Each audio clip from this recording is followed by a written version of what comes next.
He's a paranoid American. And he's ranting about conspiracies again. He's a paranoid American. And he's reading occult manuscripts again. What up, y'all? This is Paranoid American with Juan and Donut talking about mind control, homunculus, Moonchildren, and something I've never heard of that I'm reading for the first time, Avesa Brotherhood. So we're going to have to get schooled on some of this, but lucky for you guys, I am one of the world's foremost experts on MK Ultra and Project Monarch and Montauk and all of the other sort of child programs that spawned out of MK Ultra, Bluebird, Derby Hat. There's so many, Chicklet. So let's get into this tonight. And yeah, where's Donut and Juan at? Or am I running this thing solo tonight? Yo, what up?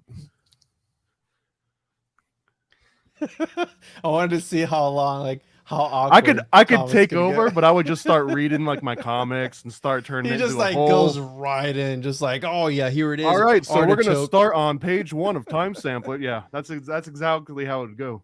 What's up, everybody? We're live for the patrons today, and this was an episode that, check out Thomas. We did an episode. I got so much.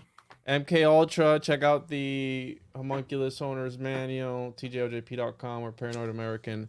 Yeah, look at that. Look at all this merch and product. Are you kidding me? There's so many. Stuff. There's like 60 different titles that I got coming out now. Nice. You want to plug your stuff, Donut, for the people listening? This is going to be out on the public feed. Yo, this is Donut. You can look me up at DOE-NUT.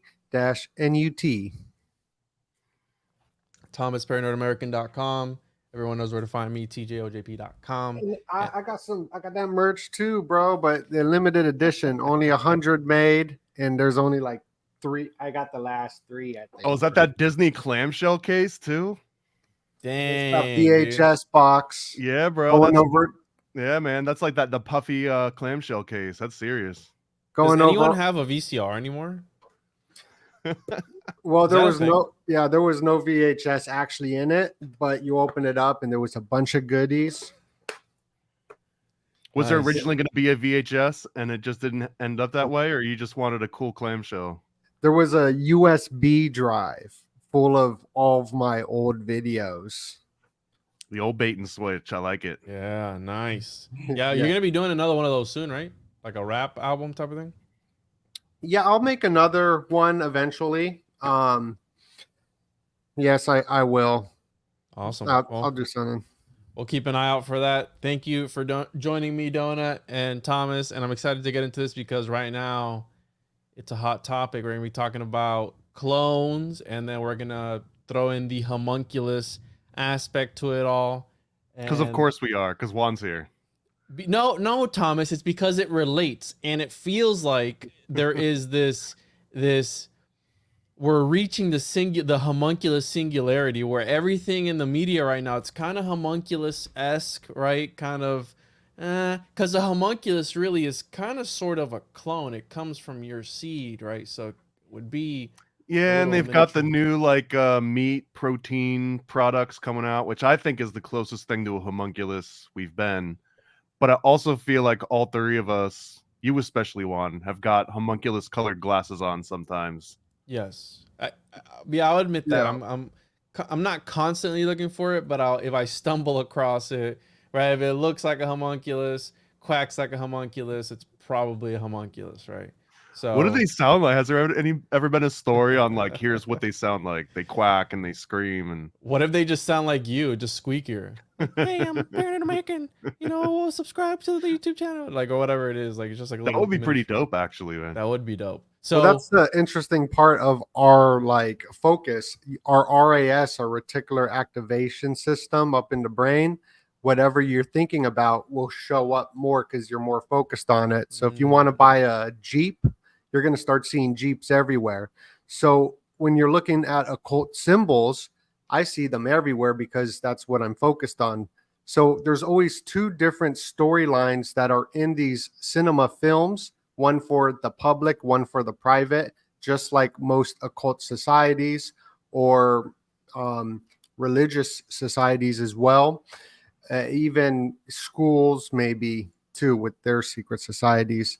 But the cloning and the homunculus, they're so identical. So they do go hand in hand with each other in the meat. This whole cloning of the meat, the FDA approved cloning meat a long time ago. Bill Clinton proposed a I don't know what they're called, a document, so they can ban cloning, but they didn't ban it. They just banned the public sector and allowed the private sector to continue it. And George Bush did a speech and he says, I'm going to get rid of this. We're not going to do this anymore. but nothing happened. He didn't do anything. So they've been cloning meat and they don't have to tell us. We've been eating cloned meat for a long time. Yeah. And speaking of movies, right? I'm sure I'm going to try not to spoil any today. I mean, there might be some spoilers, so just a heads up, we're going to be talking about They Cloned Tyrone and a couple other movies that I got pulled up. And you're absolutely right, Donut, when it comes to these movies, and I saw your newest video, which was amazing, by the way, your newest video on the Avesa Brotherhood, which you're going to be talking about. It's a little bit alchemical. And I'm always, so the actor that is in They Cloned Tyrone, I'm always looking for actors and in what movies that they do. And I saw that you brought up Avatar in that video. And the guy that does the Avatar movie, right? The Sam Worthington, I've always said this dude wants to be an alien or wants to be an extraterrestrial, because the whole movie was about replacing your consciousness, right? And putting it into this alien ET avatar body, right? Well, in this movie, The Titan, which came after Avatar, right? This was 2018. In The Titan, for those that haven't seen, again, this is a little bit of spoiler, but they are trying to force their bodies to adapt to live on the moon of, I forgot which planet, but point being that they're forcing themselves to become this Homo Titanians, like this superhuman being, which essentially is a sort of ET. And I'm not sure, there's no pictures here, but this dude, literally, he is known for Avatar for becoming an alien in the movie. And then here's another movie that he stars in where he literally goes into this trial where they become aliens to live on some other ET planet. And I'm just like, okay, right? We have James Cameron, of course, at the core of this, right? One of the directors and producers. And again, this movie all about these beings. And I went on a podcast recently, the Greyhorn Pagans podcast, and he pointed out that there in mythology, I forget the name of it, there is like a blue demon, and it goes back into, I don't know how old it is, I'd have to look for it again, and he says that they kind of sort of look like the avatars. I'd have to pull it up. But yeah, I just find it interesting because the guy that plays in They Cloned Tyrone, this John Boyega guy, right? He starred in, and I channeled my inner donut. If you guys can see this, I have a ton of tabs open. So this is me channeling my inner donut. No presentation today. I'm just doing straight tabs. Very proud. How it goes. Thanks. Very dude. proud of you. Yes. So we have this Boyega guy, which he starred in The Rise of Skywalker. And I've always said I'm a Star Wars fan, and probably my favorite movie is Attack of the Clones.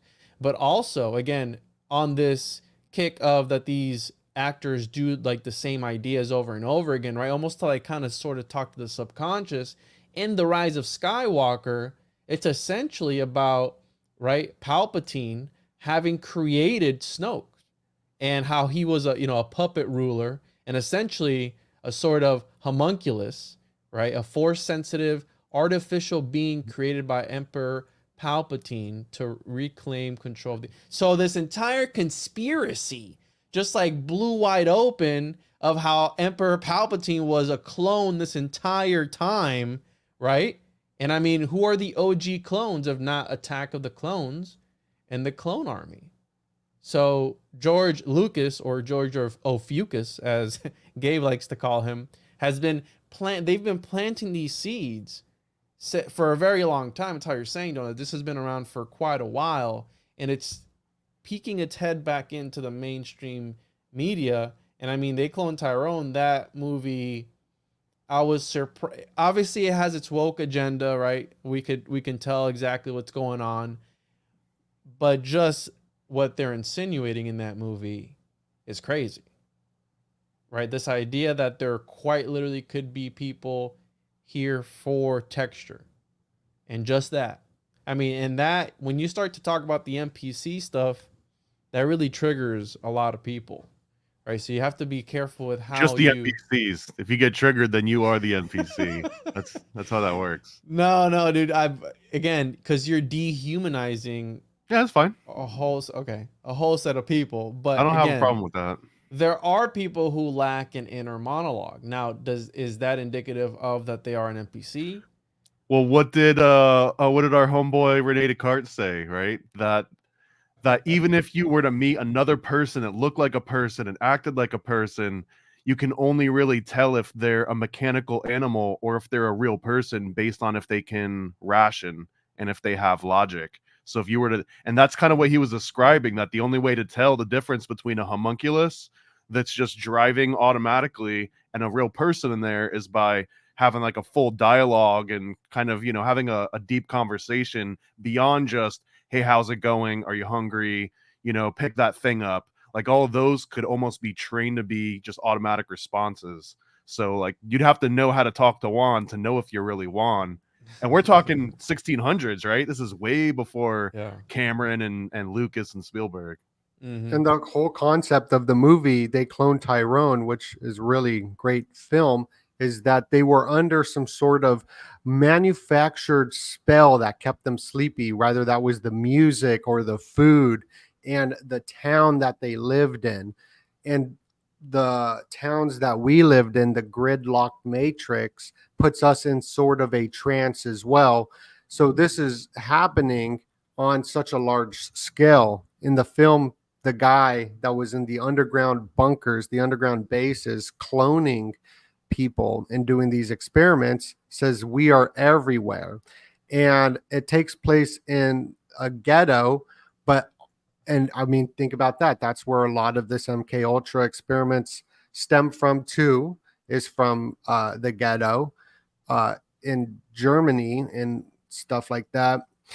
And yeah, it's a dope film. What was the golem created for? To protect the Jewish ghettos too. I mean, that's also a connection there where they were created too, right? Allegedly, the story goes Rudolph II was after the Jews and they created the golem, right? Again, it's an artificially created being to protect the people, because a golem will do what you want it to do.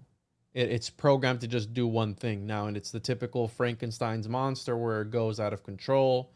Right, he forgot to hit the off switch. He forgot to put it to charge after a long day at work, and then it went on some sort of rampage. So again, I found that funny that it was in a ghetto, and then the golem story is also in a ghetto, right? Also on that ghetto, the origins of MK Ultra, one of the first programs was Operation Midnight Climax.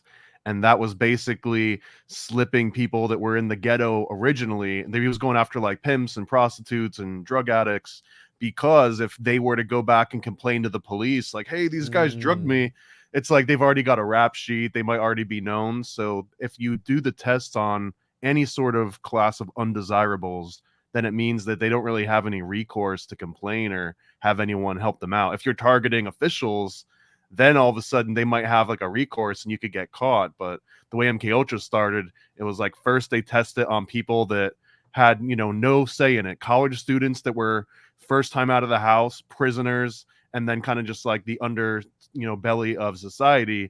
And then they started rolling it out to higher and higher. They started going after new recruits. Then they start slipping Nickies and, tabs to like scientists. And that's kind of what screwed it up for them. That's what let the cat out of the bag, I think. Wow, that's And amazing.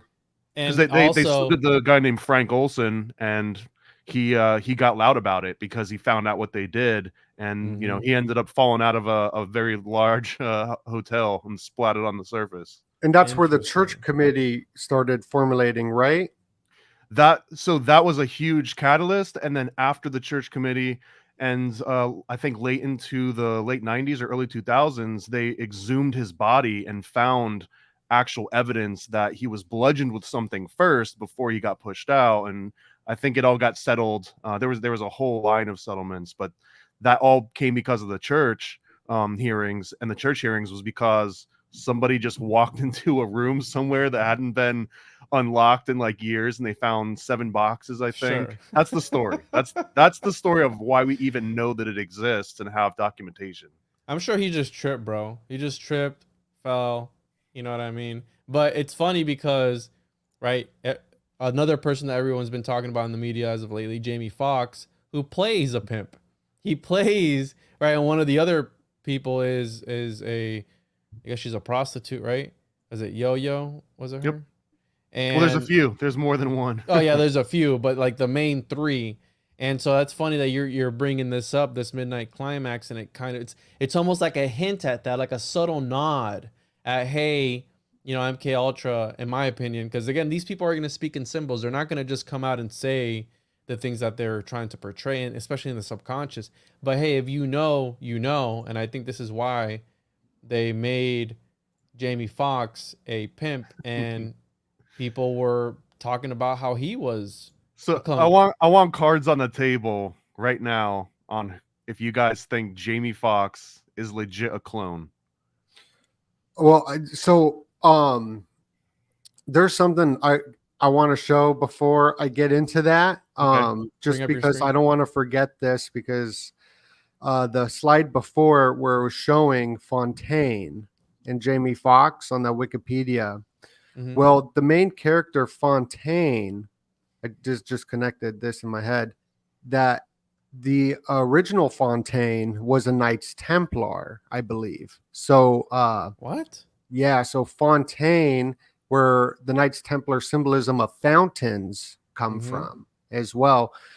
I just remember when I was doing some research that I think it was Teslin Le Roux, who is Teslin de Fontaine. So this goes into some Knights Templar area, and even Whoa. Jamie Foxx, his name, how it's spelled, Foxx, is Mhm. the Cross of Lorraine, the Oh, Knights that's right. Templar, the double cross. You've been double crossed, Jamie Foxx, because that's not his real name. So there's this secret society element of symbolism here, and it looks like a totally different person. If you remember the terrible event in Las Vegas, the main star, his name was Mr. Campos. He was the security guard, and he looks just like that. Where the first picture, it was like in reverse. The first picture he did, he was the skinny guy. In the next picture, he was overweight. He had different bone structure, it looked like. And Ellen DeGeneres interviewed him and said, "Here's a check, and we're not going to talk about the story anymore." And then that whole story just disappeared from society It was right the after. earlobes, right? Show me your earlobes, Thomas. Now. I don't have I- any. All I have are headphones. Have you actually Yeah. seen me without headphones I on? haven't, dude. Actually, when we went to go eat lunch, you also had headphones on That's right. both times. So Where I does don't the know, cable dude. go to? That's always connected to something. So could it possibly be that he's actually sick?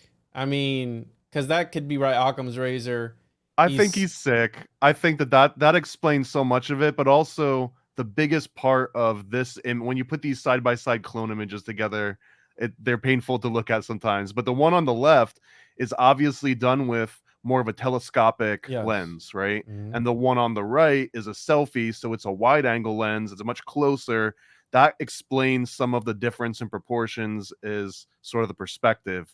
But I also don't want to just be accused of like, oh, he's sticking up for the clones. He's one of the clone army. You know what I mean? So, I mean, obviously the two pictures look Illuminati dramatically confirmed. different.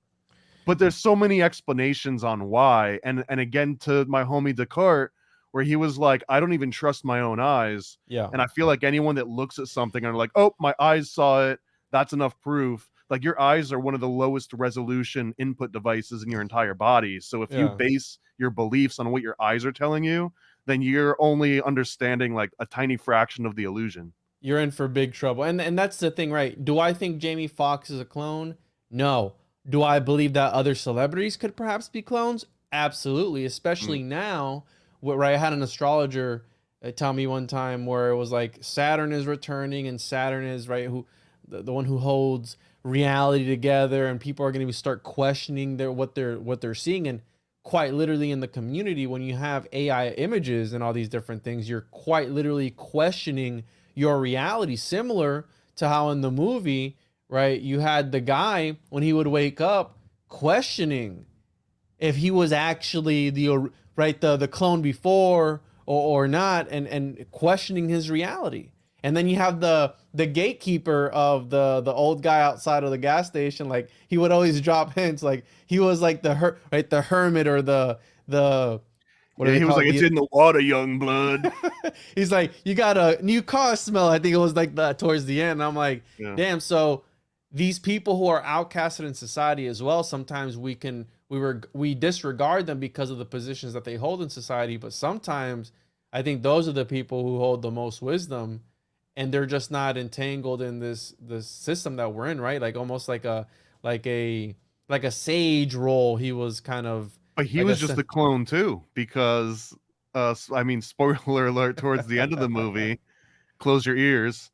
But when they show a whole nother city, I think they show like the West Coast. There's like a GTA San Andreas yeah. version, right? And it's the same old guy, but now he's got like dreads or something. And Fontaine, it's the same Fontaine, but he's also got like that West Coast vibe to him now. But he's Yeah. replaying the exact same scenario that he was in the previous city. And the beginning of this film, it starts off with audio, so you don't see the screen, but it's people talking, and they're bringing up Michael Jackson and Tupac.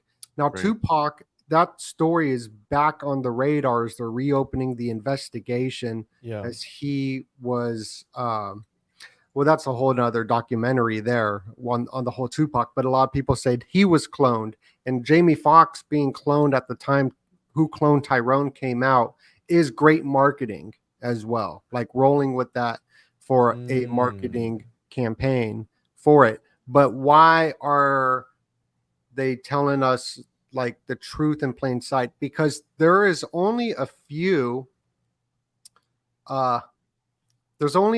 search algorithms that people search when they're looking at naughty things on the internet. I would say there's about only 7. What kind of naughty are we talking about, Donut? We're talking about How to naughty jailbreak a fire stick? procreation videos on tape. Yeah. That there's only about 7 topics that people will search worldwide. And even in this field of symbolism and weird, strange things going on, there's only about like 7 main topics that people talk about too, that Hollywood always be pushing in films. So portal symbolism is crazy how much that is there. Mind control, cloning, it all seems to be the same topics always pushed. So there must be some truth in it. When they've got a major monopoly too, because we were talking about James Cameron, right? And James Cameron is at the source of Skynet, right? So there's the Terminator franchise series, AI, Skynet taking over, the Titanic, which is constantly going to be, I guess, in American pop culture for the foreseeable future because of his movie, and then the Titan thing, and like him being the last one to see it. And then the Avatar, which is sort of a combination of some of that like weird technology, sending people out into unknown depths and unknown worlds, but then combining it with this homunculus meat suit Terminator, but now I can project my consciousness into it. Like Avatar is sort of the combination of both of those. And it's also interesting to me on a slight tangent that Cameron talks constantly about how he wishes he could go back and like take the guns out of Terminator, which sounds insane to me because then it's like, what do you have left if you've got Terminator without all these guns? But it just shows how he understands now how much control he had over popular culture back then. And if you just imagine the next generation, imagine Cameron's like, hey, young blood, you know, to like the new director coming on, and it's like, here's how you can shape culture for the next 20 or 30 years. And I mean, I think that Spielberg and Lucas and Cameron and a whole bunch of other ones, they might not have realized at the time how influential they really were, because it was still kind of transforming from that golden age of Hollywood into like this new thing. And now like they understand how much power they wield. And it scares me a little bit that, you know, we got this far maybe by a little bit of coincidence, a little bit of chance, a little bit of planning. But now if you just raise someone from the start, like before they even make their first movie, and they're like, we're going to make you an all-star director, and you're going to decide what people think of predictive programming for the whole future. Yeah, that's MK Ultra right there. And also I want to point out that part of the plot in this movie was him stumbling across this cloning facility as well on this other planet. So it kind of, and this was 2002, right? So it's kind of reflecting that whole idea of the, you know, this unlikely trio that stumbles across this cloning facility underground, except in Star Wars, right? Including themselves, instead in Star Wars, it's on another planet. So, and again, remember that the main guy is also part of the Star Wars franchise too. He plays, I think his name he's Finn, right? Is he Finn Finn in Star Wars.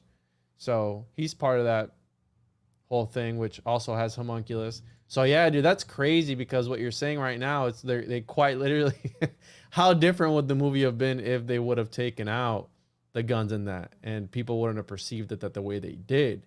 And that's part of this whole narrative, and how easily that reality and society culture is shaped. It's very malleable, right? It can only take so much before things start to go haywire. And I think that media is at the forefront of that. So when they go crazy with movies like this, I start to question, right? And if you look at the wording of all these different characters, so you have Jango Fett, right? Created by George Lucas.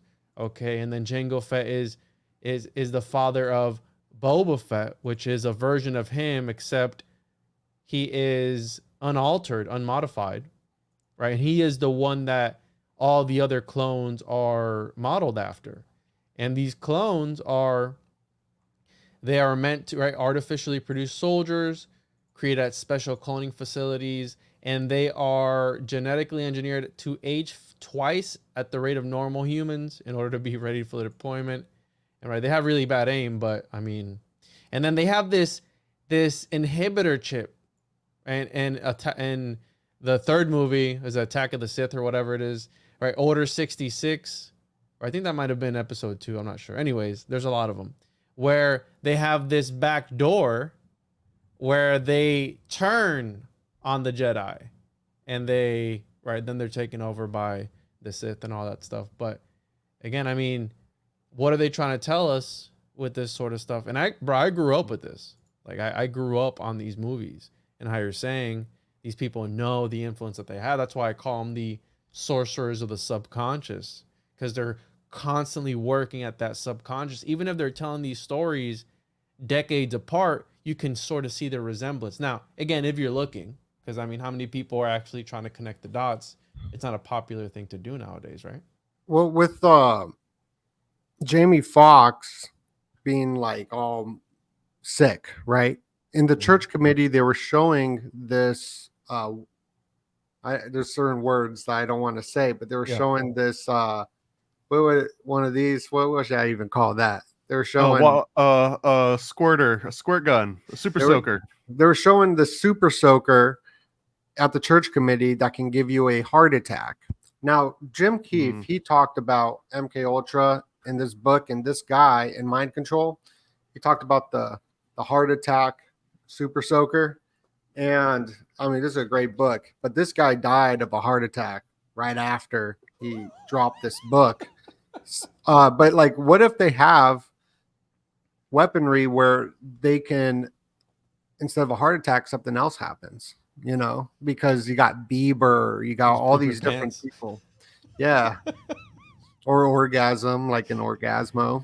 Well, wasn't that the whole Wilhelm? That's a real one. Orgasm gun? Yeah. So they had that was a joke, but that was also real and part of MK Ultra, because one of the popular ones was Jose Delgado. Dr. Jose Delgado devised what they call the stimoceiver, And it was very crude. It sounds like it's this big technological thing. They basically just put a rod inside of a bull's head so it touched his brain, and then charged it so that they could like basically electrocute him from like remote control. So they went out into a little bullpen and had the guy with, you know, the matador with the flag, and as the bull would rush, they would hit the button, which would kind of like shock him in the head, and he would stop. And they were like, see, we can control animals. And it made it sound like they knew how to drive it like forward and backward. That wasn't it. It was just kind of like giving it a shock. But another variation of that test was called the electric carrot. And the reason they called it a carrot was like the stimulceiver was the stick, as in like, you know, like negative reinforcement. So then the electronic carrot was the nice version, and they would put the electronic carrot like by the bull's prostate and then buzz it. So now when they want them to do something good, they give them a little orgasmo shock and test out the positive reinforcement. They found out negative reinforcement works way more efficiently. Also, there's this frequency, a sound vibration that concert that it'll ring at a certain tone, and it can give women orgasms through some sort of vibration. And in this movie, Who Cloned Tyrone, it goes into that music, how the music vibration puts people to sleep. They get sleepy when the music's playing, but they do this even now with our emotions as we go into grocery stores. If you listen to the music at the grocery stores, it's always about love and family, because like you want to provide. You're at the grocery store to get stuff to provide for your family. So it's hitting you in all these different emotions, so you would buy more products. Well, and I think that they don't even have to give people orgasms, because if you think about the idea of the dopamine response that we get already from social media and all these different things of likes, how many views did your video get? It got 3,000. Like, you know what I mean? Like you're already getting that same response, except you're a little bit more coherent, versus if they were to actually give you one of these and you're just like, you'll be kind of like out for a little bit right after the fact. So, and look at my camera. It went out for a second. Overheating. Yeah, but No, that goes it's a into storm outside. that's neuro governance too. So that goes into mind control. So as Twitter and the social networks can make us feel certain emotions by having us engage with only people we hate on Facebook, they'll show why we get so mad on social media is because the algorithm knows what we don't like, by how long we hover against something, by what we type and delete and whatnot. So Facebook, social media platforms, they're showing us stuff we don't like. So we'll get mad. And this is all like documented. So that is mind control, because they're manipulating your mind through like emotions and stuff like that. So speaking of Facebook, I'm going to jump around here in my presentation a little bit, but the idea of where is our information going? Okay. Cause we're talking about cloning. We're talking about homunculus. Well, they need information. They need the material substrate. They need everything to create the homunculus. Well, what I think is happening is, right, we've always had all these lawsuits, essentially, right? These companies who are probably themselves suing themselves, paying themselves a crazy amount of money for what?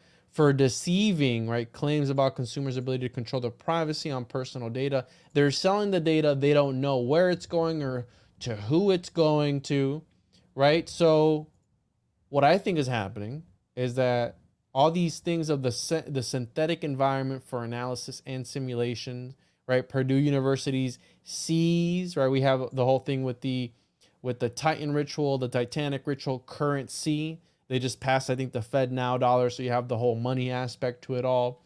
And the C's enables researchers and organizations to try out their models or techniques in a publicly known, realistically detailed environment.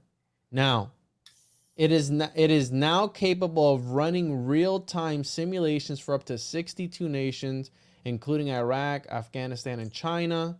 The simulations gobble up breaking news, census data, economic indicators, and climatic events in the real world. And so they're essentially, what they're doing is, it's a continuously running, continually updated mirror model of the real world that can be used to predict and evaluate future events and courses of action. Now, this was from 2006. Okay. So think about what they're doing now. So let's say that they are taking your data. Okay, similarly, how in They Cloned Tyrone they had the entire town was clones, essentially is what it was, right? And they kept certain people. Some of the people were real, right? Like some of the pigeons are real.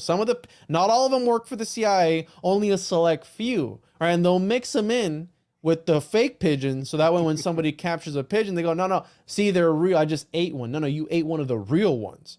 But the synthetic ones, they're up on the telephone poles charging up. Okay? And there's more synthetic than real when it comes to pigeons. And there's more synthetic than real. So if you've seen a real one, you know, you're lucky. You're part of the 1% that I've heard. You probably haven't though. You probably haven't seen a real one. You gotta catch a baby pigeon, and then you've gotta, you know, take it apart to make sure that it's not a robot in there. And sacrifice it to Moloch. Anyway, so the model here, so they're using these models, right, continuously running. So what if they're taking your information, plugging it in, right, to help Fortune 500 companies? What if? What if? What if? I mean, just let's think outside the box here for 1 second.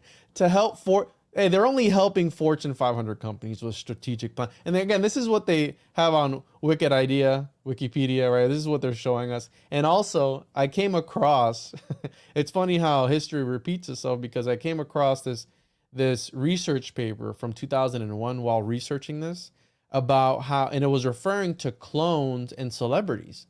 And it was talking about how these clones, again, in 2001, 2002, the CGI that they had at that point, how those CGIs and clones needed rights. Well, what's going on right now that they're talking about certain types of rights?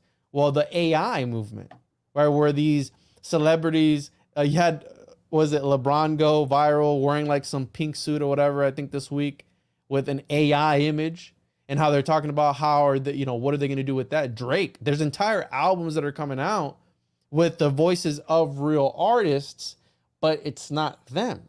So what's the copyright? That one's my favorite. So the voice one's my favorite one, because if anyone makes the argument that an AI generated voice sounds too much like Drake, and now Drake can, you know, like go after them or whatever, that is just going to immediately decimate the whole voice actor category. Like anyone that does voice impersonations, are you not allowed to go out in public and talk in a voice that sounds like Drake? I don't know how many hip hop heads are on here, but for the longest time, there were people that when they heard a rapper named Masta Ace, they were like, oh, this guy's copying Eminem, not realizing that Masta Ace's voice just sounds like that. And he came way before Eminem or the came flow. out. Or the But flow, Eminem, the flow, the voice, the everything. And even though Eminem came out after Masta Ace, because they sound so similar and Masta Ace wasn't known as much, people would hear like an old school Masta Ace track and be like, this guy's ripping off Eminem. But I'm just saying, there's so many examples where two people might sound the same, even if they're not trying to. So what happens in those situations? Because if they make it legal for AI to do it, then it's going to be weird if like a human being's allowed to do it, but a computer isn't, because the line between those two things is all but evaporated at this point. Yeah. And so again, that idea in this 2002 or 2001 research paper, they were talking about the rights that these clones have, right? And like, what are they going to be doing to protect their rights? How we protect real people's rights. So similar to what Donna was saying, this goes back way before, obviously, we were talking about. And again, it goes back to the homunculus argument. Did God die for that homunculus' sins? Right? Is he allowed to live? Is he going to have a social security number? Is he going to pay taxes? You know what I mean? Like, is he allowed to join the army, or I don't know, something, anything? Like, who's fighting for, you know what? Who's fighting for the homunculus' sins? Because all homunculus lives matter. Okay. Is there going to be a homunculus Jesus, like a real one? What do you mean? What do you mean? Well, because there's claims that Jesus himself was a homunculus, and Mary was the vessel. We've gone over that. It's in the shout out homunculus owner's manual if you want to know more. Artificial prophets. Yeah. But what if there's, you know, the human Jesus, and then someone makes like a whole clan of homunculi, and then one of those homunculi dies for the sins of like his brothers? So it's like a little turtles all the way down scenario. Yeah. That's a good one, bro. Maybe we'll have a society of homunculi somewhere, dude, on some island. You brought up what did you bring up? You were bringing. I want to tie it into blockchain because you were bringing up the Synthetic. Titanic Yep. and the connection to the sea, and this seas. This is called seas, making a Mhm. simulacrum. Mhm. It goes into fortune telling, right? With the orb, Divination. Yeah. Mhm. the 8 ball, and that's what Twitter is doing. Is that they can predict civil unrest? They can predict before what we do. There's patents that Amazon will order stuff before you even know that you're going to order it. What? Yeah. What? So they'll just mail it to you before they know because they have all the data, the gold mine data. That's what the VR goggles that everyone's going to wear is going to It's like, be. Thomas, we shipped you this jumbo dildo to your house. We knew you were gonna buy it, so we went ahead and we shipped it. I got that on a 6-month subscription. I know how long they last. Yeah. So in the show Who Cloned Tyrone, they bring up blockchain, and it's the girl who isn't a clone, and she's like, blockchain's going to change everything. Well, we had this Fed Now being released, and on the 201 day, July 20th, the space day, this is an occult day as well, with Fed Now, the CBDCs. And then we have this orb that you scan your iris on called WorldCoin, created by the AI guys, the Chat GPT guys, Elon and Sam Altman. And that all goes into data mining companies like Palantir, Peter Thiel's, Gotham. This simulation, the simulacrum that with the seas thing is so interesting. I got to do a deep dive on it. But the whole idea of blockchain is super occult. And X.com being released, X.com was for like internet money at first, which is Bitcoin. And Bitcoin has the secret code with the 666 and Bible verse in it. It was released on Halloween. Wait, on what? Halloween. Say that again, Donut? It had a Bible verse where? On the in chain? the code. Yeah, on the chain. There's a 666 Bible verse too on the chain. It was released on Halloween and the white paper.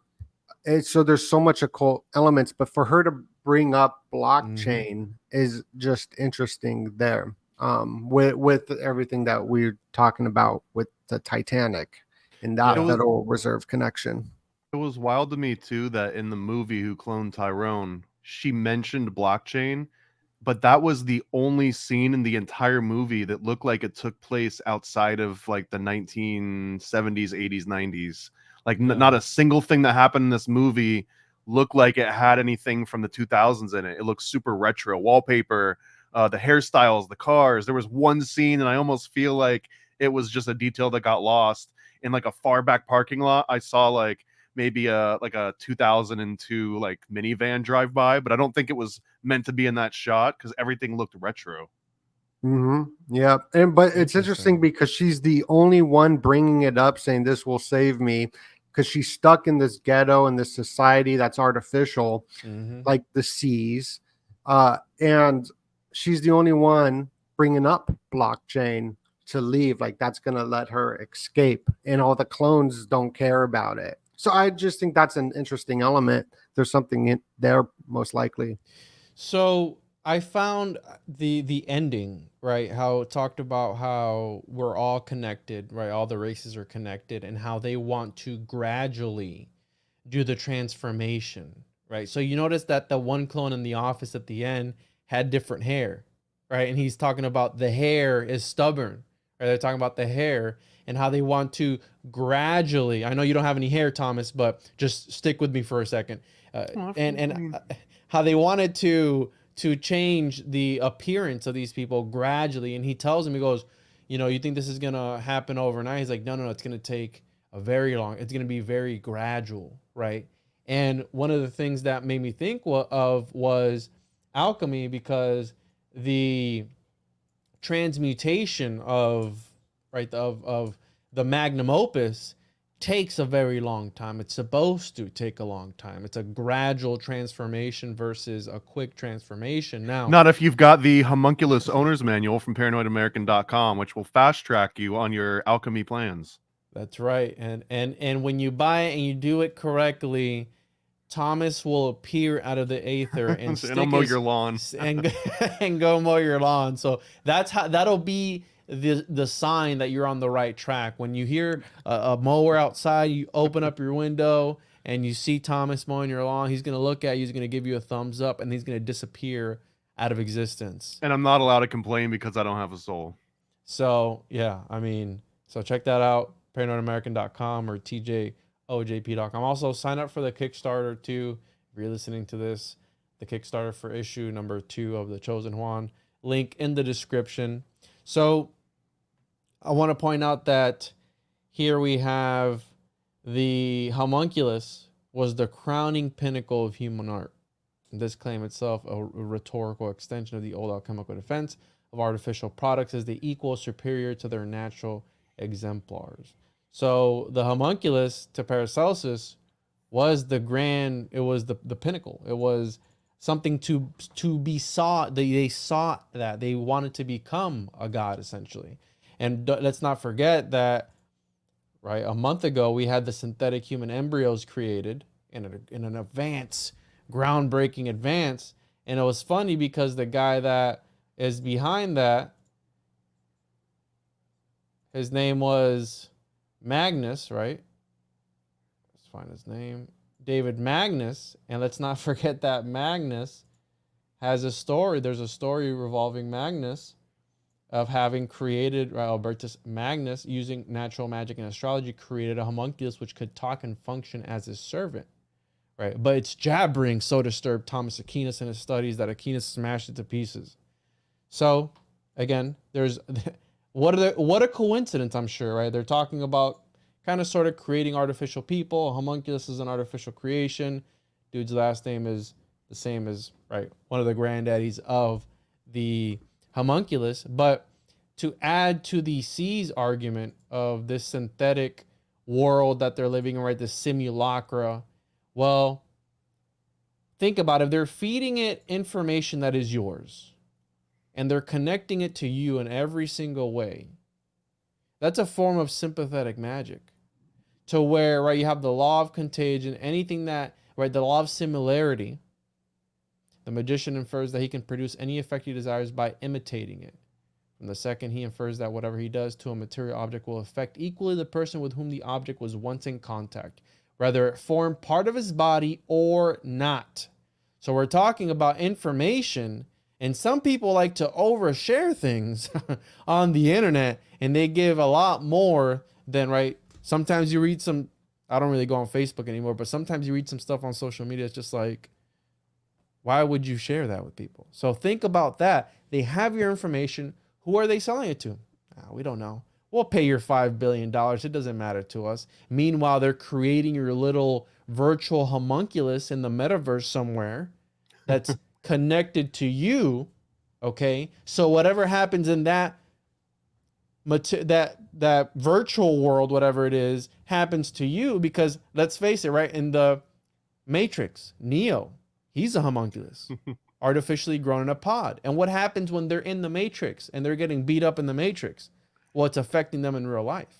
I gotta ask. Well, I gotta ask you guys, Juan or Donut. But let's say that you find out that there was like this big virtual world, right? There was like a metaverse or a second life or something, and you were like the whipping boy. Like you join, and it's like, if you need to blow off steam, go to this virtual tavern, and you go in, and it's just like Juan strapped up, and people are like virtually shooting him and like whipping him, and everyone just knows that Juan is like the whipping boy of this entire virtual world.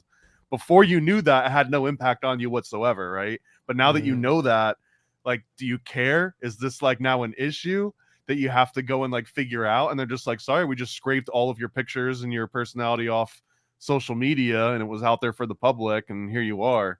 It's weird. Like, would you just inherently own all the rights to your likeness in a virtual world if it was amalgamated by AI through, like, you couldn't trace like a specific picture that it stole from you, right? And you couldn't trace back a specific post that you made, but it just knew who you were from analyzing you so much. And it analyzes us just like the way we move with Google Maps, like how many steps we take. Like it's on such another level. But yeah, that's a good question. I Would don't you really have an go answer into for the AI world to break your little virtual homunculus out? Then what happens when you break him out? Like, do you take care of him? Do you set him off on his way? Well, now we're talking Black Mirror, right? That was what was it? Like heart That was the Stephanie is first horrible, episode. or I I haven't forgot seen the, it. Don't the name spoil of it for it. me. I haven't That seen was it. like the first episode. Yeah, That's we that's won't spoil basically it. what it gets into, though. Like, what would happen? Yeah. Well, again, look at this. Celebrities use AI to take control of their own images. All right. Using AI duplicates, brands also benefit using stars in a way they never could before. So, Well, why you got some this big strike happening now in Hollywood. well, what It's strike so is hard that? to it's so hard to like feel aligned with a Hollywood strike. I almost feel like just stay on strike forever. Well, yeah, it makes no like people are striking, I guess, because all their jobs are going to be taken by AI. But Well, that's kind of like they're like, oh, you can't use AI for this because it's taking our job. But it's like, yo, that's like me going on strike because they're coming out with HD video cameras. Like, oh, like we're going on strike because no one's going to buy film anymore. Well, Yeah. And that's it's like, also yo, that's been that's like what the media has really latched its teeth onto lately has been the AI portion of that. But from my understanding, the strike was going to happen way before anyone understood how far along AI was, and it was about streaming royalties. Where there's some examples of people that have been in like Academy Award winning shows and like won Oscars on it, but then they make like $6 from their streaming rights because streaming rights were never negotiated into contracts before all this streaming started coming together. So that was like a huge component of it. And then just like throwing salt on a wound, right? It was just like the perfect storm. Your house just burned down and now there's like a hurricane and then there's like a flood. It's like this whole thing. AI came onto the scene, and I think the AI portion got tacked on by the people that were already going to be striking. And I mean, I feel like in a conspiratorial way, maybe they did that as an afterthought intentionally so that the arguments that they made, they didn't hold up in court. They basically were saying, things were getting stolen directly, but they didn't understand how the technology worked. And the judge basically said, yeah, no. You know what I mean? He was like, we're going to just dismiss that entire aspect of this lawsuit, the whole AI portion. And the studio execs basically said the same thing. They were like, you know what, you guys are right. We're going to put out a new sort of standard and it's going to explain where the studio's position on AI is. And they basically were like, yeah, we're going to use it. That was like the whole statement. Well, I got a question because I know you're going on the Tinfoil Hat podcast tonight, right? It just Paranoid? got rescheduled as we were talking. Yeah. Oh, okay. So is Mini Me from Austin Powers? He's a clone, but is he considered a homunculi? It depends on if he's got a soul. That's really the differentiator, I think. Dude, what an Austin Powers, the gold member? I figured out what that meant. Little Like, Vern, right? like, that very recently, probably like a year ago, when I think it was on a podcast. They're like, yeah, like the gold member. I'm like, What does it yeah, mean? was it the gold member? Your golden member. You're a gold member, bro. Your obelisk. You're a gold member, right? So the golden, Because they steal his mojo. yeah, schlong. And then they have, well, it's the life force energy that they steal in the plasma like looking thing. Yeah, bro. So The thrill oxide. yeah, so again, they've been putting this in our subconscious for a very long time, and now is Mini Me a homunculus? That's a good question. So let's get into the more of the homunculus aspect of it, because right, I talked about this Magnus guy. He kind of sort of looks like a homunculus. We have this was from 2 years ago. Human cells grown in monkey embryos reignites ethics debate. So we have What's the worst that could happen? right. We have wasn't that the premise of Planet of the Apes, where they like mix the genome or something or other, right? And That then, was under the Planet of the Apes, I think, when it started getting off the wheels. interesting. So before we get into the homunculus, I want to talk a little bit about this. I stumbled across this. Now, I'm not going to get into the other controversial area of it. You could use your imagination, but something called an immortalized cell line. Okay, it's a population of cells from a multicellular organism. And then this is where it gets weird, which would normally not proliferate indefinitely, but due to mutation, have evaded normal cellular sensing, senescene, I think that's how you say that, and instead can keep undergoing division. But okay, that's fine, right? Let's say it's a mutation. We know that's what causes cancers, right? Cells that keep reproducing over and over and over again, and they, right, boom. But check this out right here. The mutation required for immortality can occur naturally or be intentionally induced for experimental purposes. Okay. Hey, how do you got the highlights like that? See how you got like two different? Hey, dude, once you get to a certain level, it just starts highlighting automatically. Yeah. So like, I'll look at the information and boom, dude, it just highlight, like it pops out. I mean, that's, again, dude, you wouldn't understand. You gotta get. I think you need like a minimum of like 10,000 subscribers. I mean, that's just what I'm just kidding, bro. So it's an app. It's called. Okay, so it's built in. Where is it? Oh goodness. So you highlight it and it's called Super Simple Highlighter. And it's a Chrome plugin, you download it and then you can start highlighting. And I like this because it's quicker, right? So I channeled my inner donor, I got a whole bunch of tabs and I just highlight the information versus going into Canva and just building. Wait until you start doing tab groups. That's when you're gonna evolve to the next level of Juan. Donna, you're muted, bro. I can't figure out how to do tab groups. I've been trying, and I'll break it down for you, bro. I swear to you, it's gonna launch you into like a whole you're gonna be beyond level 9,000 or whatever it is. Because I can do it on my phone. I could do longer shows. It's like that's like how long my show is. I'm telling you, bro. It'll change your world. We'll get together and do one soon. All right, cool. So I'm not gonna get into this. I'm not gonna get into this. I'm not gonna get into this. Let me remove my screen. So I'm not gonna get into certain things because it's a little bit controversial.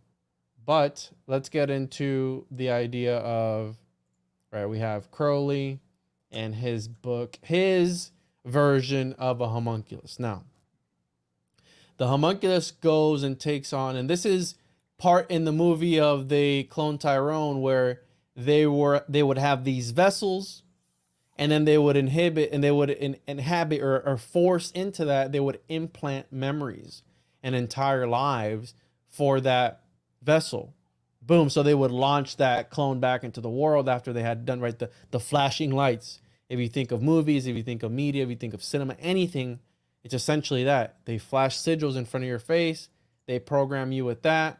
So again, I think that was a nod at that sort of thing, right? And we've seen the movie, was it Clockwork Orange, where they hold their eyes open, or is it no, that's Clockwork Orange, where they're reprogramming him to get sick at the thought of violence. Ooh, haven't seen that movie yet, bro? You've been missing out. I mean, I've read the book a few times. I've seen the movie a few times. I mean, it's something that you have to watch to even consider yourself.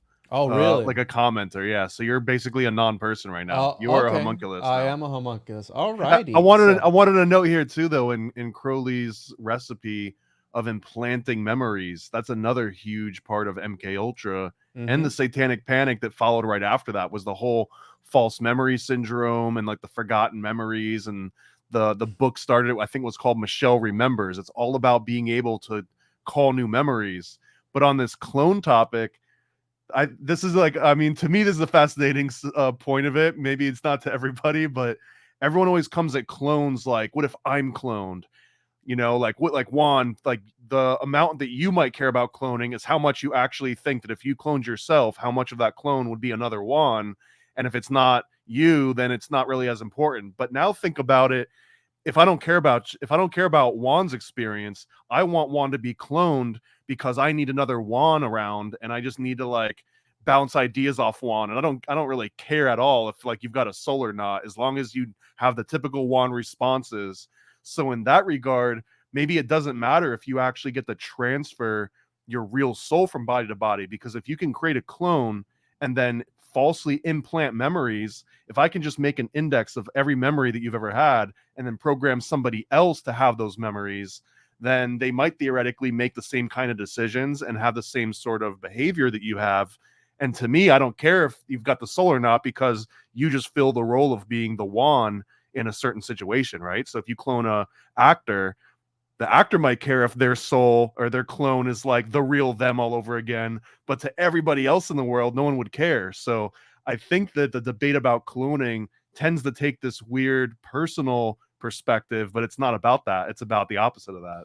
I just want my clone of Thomas to have a bald ass head like yours, bro. As long as it's got the bald ass head, I'm good, right? It Because takes a lot of maintenance. You don't Thomas, understand. here's the thing, dude. In order for you to understand the secrets of this reality, you need to love your homunculus first, okay? Before you can love yourself.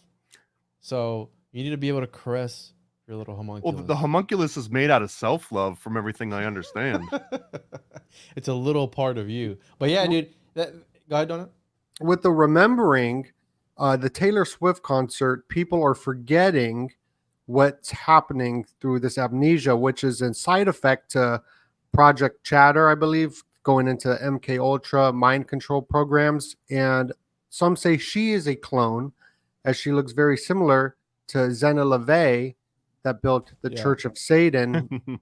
And this memory that you're talking about, I want to look into this book you're talking about. Michelle Remembers. I guess looking at it, it's about the satanic ritual abuse and how they forget their memories.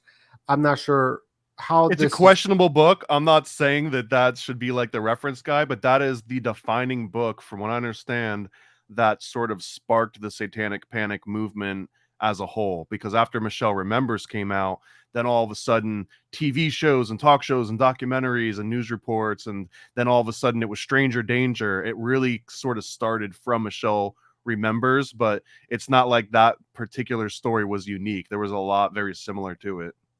But it does go into something that the memory palaces Juan talks about.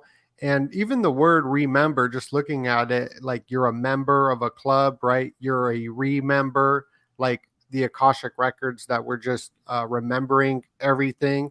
And I've heard reports that even missing children, when they come back to their parents, that they're not the same, like as if they're being cloned. And that's what the movie Us is about, by Jordan Peele, where they go down into the cloning facility type station and the girl switches parts and she's a different person. She doesn't know how to speak because she's never been on like Earth in society. Whoa. So there's some weird stuff there with all of that. But how is Aleister Crowley in remembering part of it? Because the title of this presentation, Mind Control, the Homunculus Moonchildren, Moonchildren, the Moonchild, that's like part of Aleister Crowley's stuff. So how is remembering part of Satanism, Michelle's book, and all that? So I have here the formula of Crowley and how to create a homunculus. Now he's got the idea of a homunculus has changed drastically from the beginning of time up until when Crowley got a hold of it, which is the early 1900s. So a homunculus, a living being in form resembling man, possessing those qualities of man which distinguish him from beasts, namely intellect and power of speech, but neither begotten and born after the manner of human generation, nor inhabited by a human soul. So this is the important part here. Okay, not inhabited by a human soul. And So- that beast, the way that he describes a beast, namely intellect and power of speech, that also reminds me of the Descartes' mechanical animal. Which that's the Cartesian homunculus. So Descartes' mechanical animal sounds a lot like Marilyn Manson's mechanical animal album, where he was androgynous on the cover, and this came out like in the 90s, Really? way before all this that we hear about today. So what is that? Just a Mechanical animal is basically, I mean, to make it very simple, he would torture dogs in public, and people would gasp and be like, "What are you doing to that poor dog?" And it's like, listen, guys, I know that it's like making all of these motions. It looked like it's in pain and it's yelping and it's screaming and it's trying to get away from me, but it has no soul. Therefore, it's just a machine. Like, it happens to have muscle tissue and bones and fur, but it's not a real living thing that can feel or have fear or have any sorts of feelings whatsoever. It's a mechanical animal. And that's what that entire premise kind of means. It's a very cold way of looking at the world. It basically puts everything into you either have a soul or you don't have a soul. And just because you look like a person doesn't automatically mean that you fall into the soul category. But if you don't look like a person, at least to Descartes, then you definitely don't have a soul. So any kind of animal, any sort of non-human is a mechanical animal. And certain people in history have viewed other people such as that. I mean, that they are soulless, that there are just animals, and they've treated them accordingly, right? There's certain things that happen in history that we know about, right? And I mean, even till today, some people treat other people like animals. I mean, that's not anything new. So this idea, he goes on to talk about how, right, a fetus of 2 months might become a homunculus, right? The So foetus. the foetus, a reincarnating ego enters the foetus at the 3rd month of gestation. So he thought that the soul would enter at the 3rd month. So if you caught it at the 2nd month, you could put a soul in it, or an angel, or an entity, right? So a human being can only become a homunculus if obsessed by a demon to such an extent that the human soul is irrevocably expelled to the same degree as in death, and freed utterly so that it seeks a new tenement and is cut off absolutely from the old. But even this, rare as it must be except in lunacy, involves an extension of the natural meaning of the term homunculus. So again, this is his own version of the homunculus, which, right, Parsons would later go on to try and create his own homunculus, and that homunculus would go on to try and make more homunculus, which would, right, the Moonchildren. So we'll get to that, and that's tied into the UFO movement as of today. Okay, so we're gonna bring this full circle, right? We're gonna touch on Illuminati worms and everything all on the same time. So if not a true homunculus, at least serves the purposes thereunto pertinent. So again, if it's not a true homunculus, as long as it serves as a simulacra of an actual homunculus, hey, if it's good to go, we'll use it. So he goes and he walks you through all the steps on how to create it, right? Your incarnation, method of evocation. So there's certain things you have to do.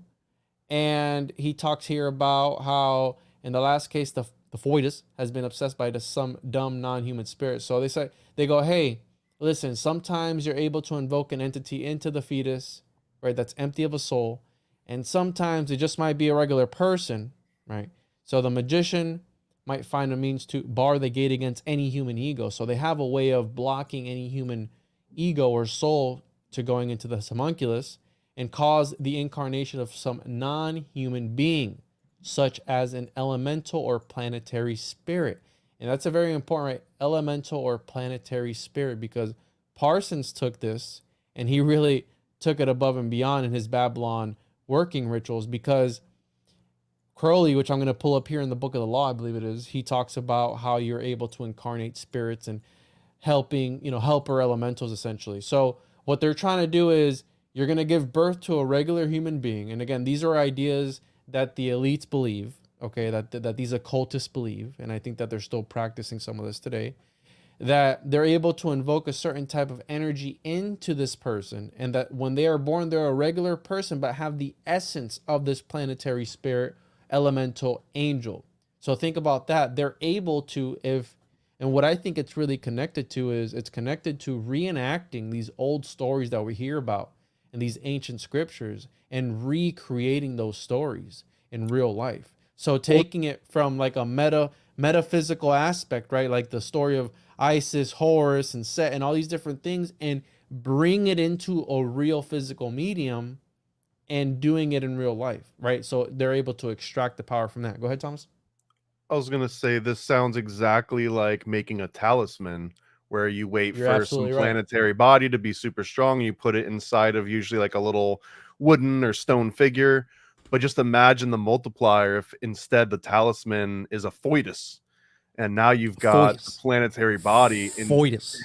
in something that can be molded. Because if you put the spirit of something inside of a wood talisman, right?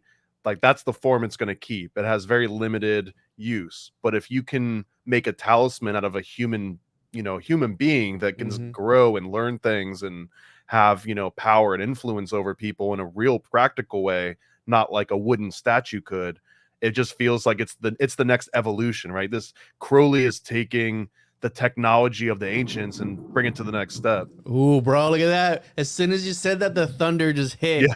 Oh man, that was My crazy. power dude. flickered. Yeah. So think about this. All right. So he's going on here. He's talking about let the man and woman copulate continuously, but especially at times astrologically favorable to thy working. Now, so they have to do it in a ceremonial setting, right? Until they're impregnated, et cetera, et cetera. And this place should be in a great desert. Right. We have Dr. Eggman's Zorro Ranch in the middle of the desert. Where you got Along- Rihanna too, like her baby. I wonder if there could be some talisman sigil charging there. Absolutely. As that was in the desert. Yeah, so the great circle be drawn and consecrated to the sphere of the work. So again, a great circle.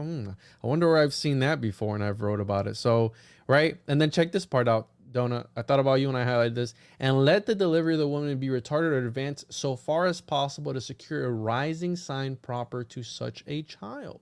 Yeah. So again, how you're right. A lot of these elites, they do segregate births. They pick that they do C-sections. They pick the date that they want. Now, I'm not saying that all babies are homunculi.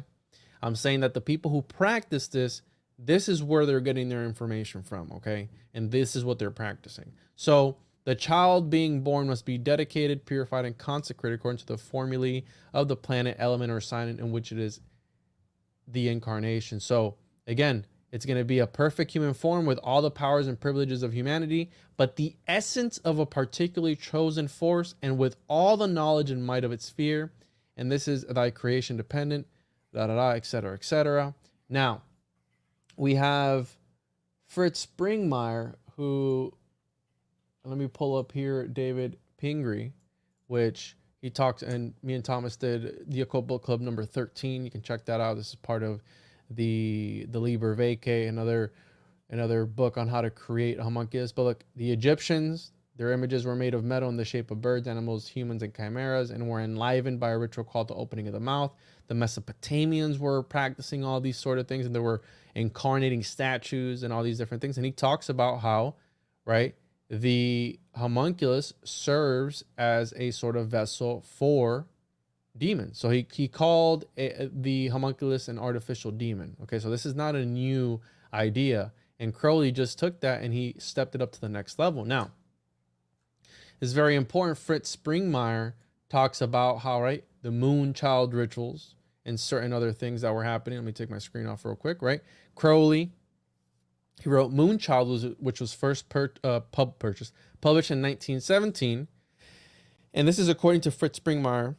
He says, the idea of the Moonchild is that via black magic, a perfect soul can be captured. The belief in reincarnation, which is prevalent among the Illuminati and the satanic groups, lends itself to the belief that souls compete for a particular embryo.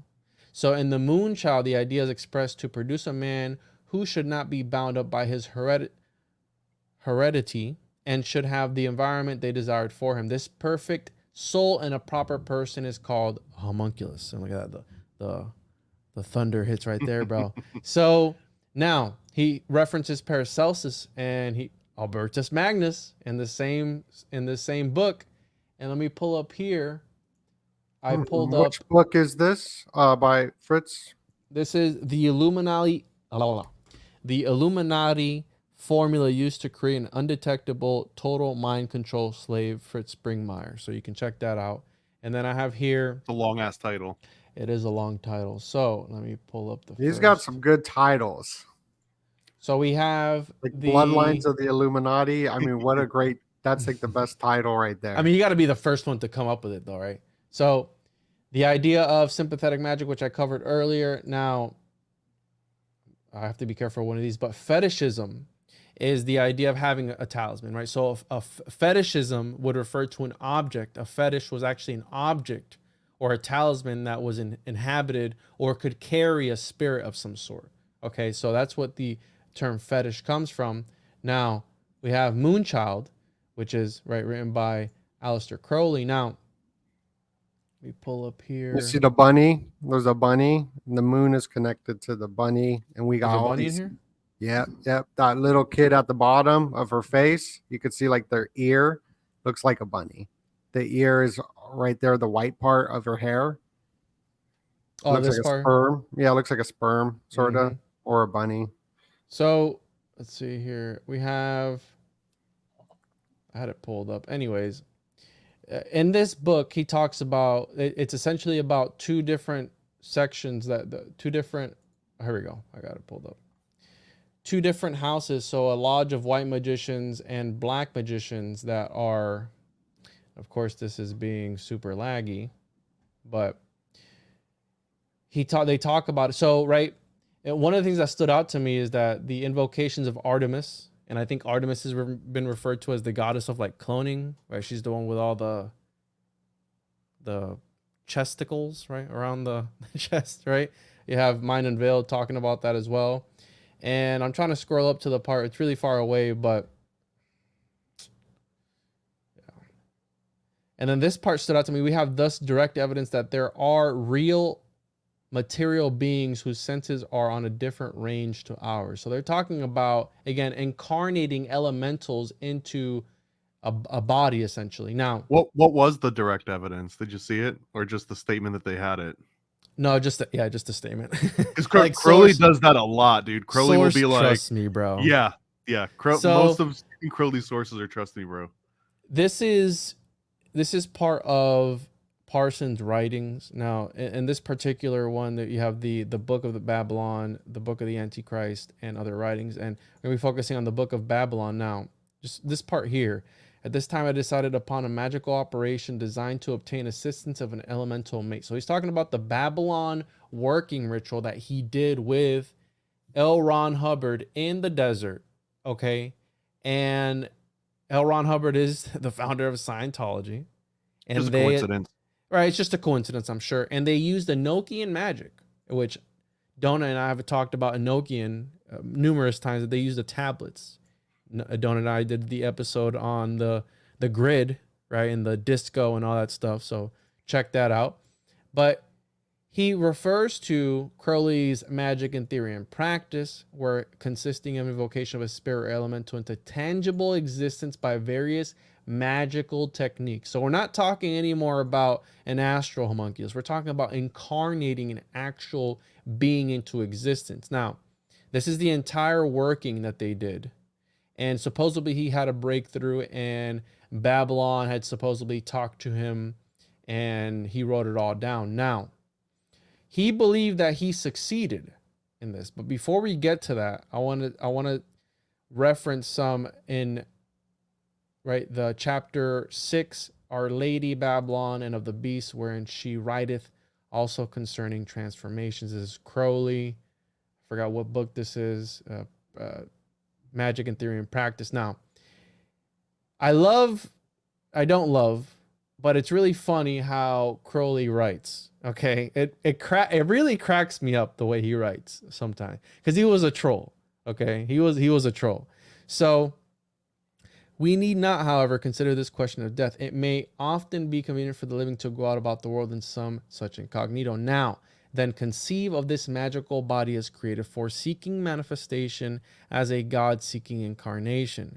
So he's going to talk about two different methods, okay, on how to either build a body or provide substance for this elemental, right? The first method is to build up an appropriate body from its elements. You had Paracelsus, who wrote all about nymphs and elementals and how they came from their element. Okay, you had Simon Magus, who essentially made an air homunculus, right, from air. So it's, again, in its element. Now, this is generally speaking a very hard thing to do, because the physical constitution of any material being with much power is, or at least should be, the outcome of ages of evolution. However, there is a lawful method of producing an homunculus, which is taught in a certain secret organization, perhaps known to some of those who may read this, which could very readily be adapted to some such purpose as we are now discussing. And I feel like that would Secret- have to be the Hermetic Order of the Golden Dawn, because that was what he initially kind of got into, and Yeah. then when they didn't like his style, that's when he came out and started his own thing. And the story too, Moonchild, the other guy was Mathers, right? The opposing magician, because it's a story. I think it actually happened, but the story, the other opposing guy, which he hated, was Mathers. I mean, it was modeled after him. So And Mathers, I thought, is the one that helped bring him into the yes, Golden Dawn originally. and he was the one that found like got a Enochian chest and all. He had like a vision or something, and he found the book that essentially helped start the entire I always thing. think Mathers was like the non-edgelord version of Crowley. Like Crowley was the bad Maybe. boy version of Mathers. Yeah. So that was the first method that he talks about. Then the second method sounds very easy and amusing. You take some organism already existing, which happens to be suitable for your purpose. And then this is where it cracks me up, right? You drive out the magical being which inhabits it and take possession. To do this by force is neither easy nor justifiable, because the magical being of the other was incarnated in accordance with its will. And, quote, thou hast no right but to do thy will, unquote. One should hardly strain this sentence to make one's own will include the will to upset somebody else's will. But then he goes, yet it might happen that the will of the other being was to invite the magician to indwell its instrument. So it's like, maybe that other spirit, maybe its will was for you to take over it. So no usually means no, but what if sometimes no means yes? Yeah, exactly. So it's like, hey, it's okay. And then moreover, it is extremely difficult thus to exatriate another magical being for though unless it is a complete microcosm like a human being, it cannot be called a star. It is a little bit of a star and part of the body of Nuit, etc., etc. And so but there is no call for this frightfulness. There is no need to knock the girl down unless she refuses to do what you want, and she will always comply if you say a few nice things to her, especially on the subject of the wand or the disc. This guy was such a degenerate. Like, hey, do you think Crowley had game? Like, did Crowley have, what do they call it now? Riz or Rez, or whatever it's called. What do the kids call it? Riz, the Riz Lord. Do you think Crowley had game, or do you think he was just like, no, dude? he had to have, right? Because he was the most free-willed. He would invite you over for tea, and you'd show up, and he would just be like nude and jerking off like right as you walked in the door, but then wouldn't be ashamed about it. So it was just like, oh, I didn't see you there, Thomas. Yeah, exactly. Sorry, brother. Oh, are you cool with this? Here, take a seat. You knew I was coming over for lunch, bro. Yeah, I'm sorry, dude. I just, I don't know what happened. That was one time. Come on. I was recently in Hollywood, and I was getting footage of all the occult stuff. I found some incredible. You caught some guy jerking off, dude. Come on, bro. There was a guy smoking crack. It was crazy, bro. But I found a lot of occult stuff there to build upon that everybody's pointed out already. But there's just a lot more with the Ishtar Gate there and the portals leading directly to the Hollywood sign. And there's the Hollywood Walk of Fame, which makes a cross, which I think is kind of interesting, because could it be an inverted cross? Because the Hollywood stars inverted are the pentagram. And you were just bringing up Aleister Crowley in the stars and the moon. And I heard that he called his followers stars. Yeah. I'm not sure if this is true or not. Yeah, it's true. So he calls them stars. So you got Hollywood stars. People are walking on it. So many occult elements. And right on Hollywood Boulevard, you got the Scientology Church, which I believe they're using that for getting information on people who they could use for the mind control programming. They would never do that. Because you got to go through a questionnaire program, and they learn everything about you. Like, oh, this guy right here psychologically will break, and we can like fragment their brain for mind control or something like that, right? Because they get their whole family history. Yeah. And what I found interesting, I would like you to look at the logo. If there's occult symbolism there, there's the two triangles, which is the AA, just like Aleister Crowley's AA. But you brought up Artemis being the cloning, and the AA could be Artemis and Apollo as well. So you got these two triangles with a serpent S in the middle. And there's a big billboard saying, come watch Scientology TV 24/7 on channel 320. And 320 is the 32, which shows up a lot over in Vegas, the 32nd floor. Beyonce just won 32 Grammys. There's 32 spokes and a lot of sun symbolism. Even the Miami Dolphins, there's the 32 spokes. Maybe they're not dolphins. I don't Illuminati Dolphins, bro. Well, Hold on, those hold on. two Illuminati confirmed. Oh, well, we're gonna have to get you an Illuminati Dolphins voiceover. If you remind me when we're done here, yeah, we'll get something in there. Yeah. Illuminati Dolphins confirmed. No, I love the way Donut does it.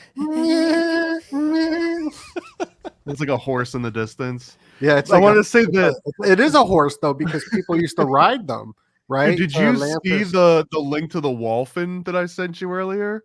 It's a hybrid Ooh. between a dolphin and a whale called a Wolfen. It's a very rare, Wow. but yeah. Dolphin. But so you brought up the Scientology symbol, and that's an interesting one to me because it is a memory palace in itself. Just like any good symbol, someone that has the eyes to see knows that it represents something very specific.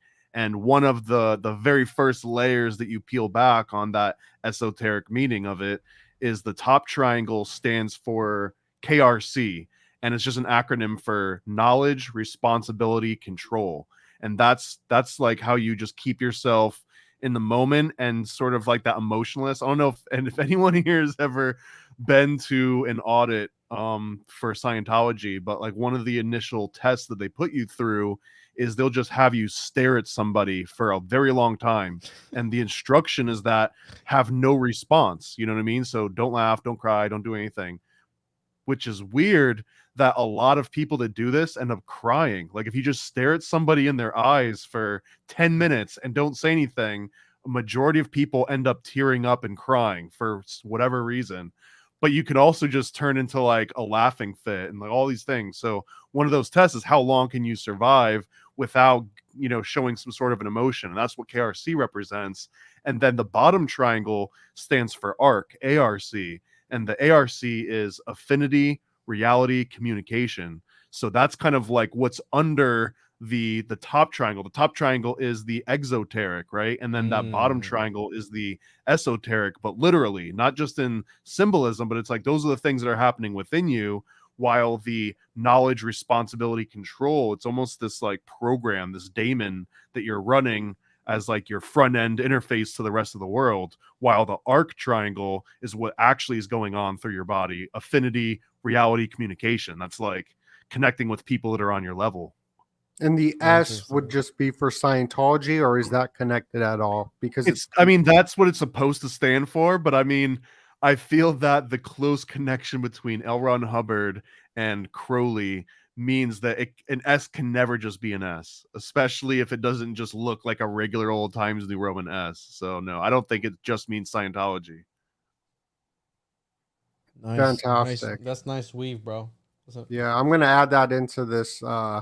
I'm putting together a Holly Weird edition when I was out there, and I'm gonna add that clip I'm so into proud it. of you, Thomas, dude. You're such a smart guy, dude. You're so smart. You wicked You're so smart. You wicked Well, smart. when I worked at Disney, I worked with a guy that was a Scientologist for a long time. Two people actually. One of them got excommunicated by his family and everything. The other guy, his name was Robbie Pallard. He just passed recently. Shout out, R.I.P. Robbie. But he went to one of those audit sessions, and like 30 seconds into staring at someone, he just started breaking out laughing uncontrollably. And dude, this guy was like the coolest, most jolliest dude you'd ever meet in your entire life. I swear to you. But the problem was that the auditors that were auditing him, right? They're like, OT, whatever. They're a higher level than you. In order to audit you, I have to be a higher level. So he would go in and start laughing, but he had such a contagious laugh that the auditor would also start laughing, and it broke down the whole facade, because the auditor should be so far beyond and in control of their emotions that they wouldn't just break down laughing. And they kept giving them higher and higher like ranking auditors, and the same thing would happen. He would laugh, and then like it would be contagious, and then they would start laughing.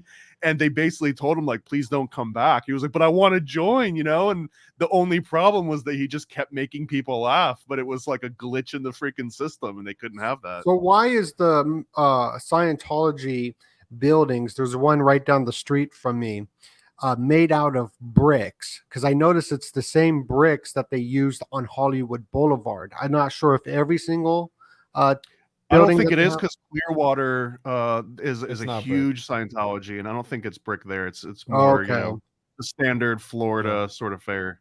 I gotcha. Yeah, and But I the think the red- Pasadena one too isn't made out of The brick. conspiracy is that the brick is more, it conducts more energy, if you will. So think about how they talk about being light beings. Maybe perhaps it holds memory or something. Again, I'm But also, brick 100% is made in fire.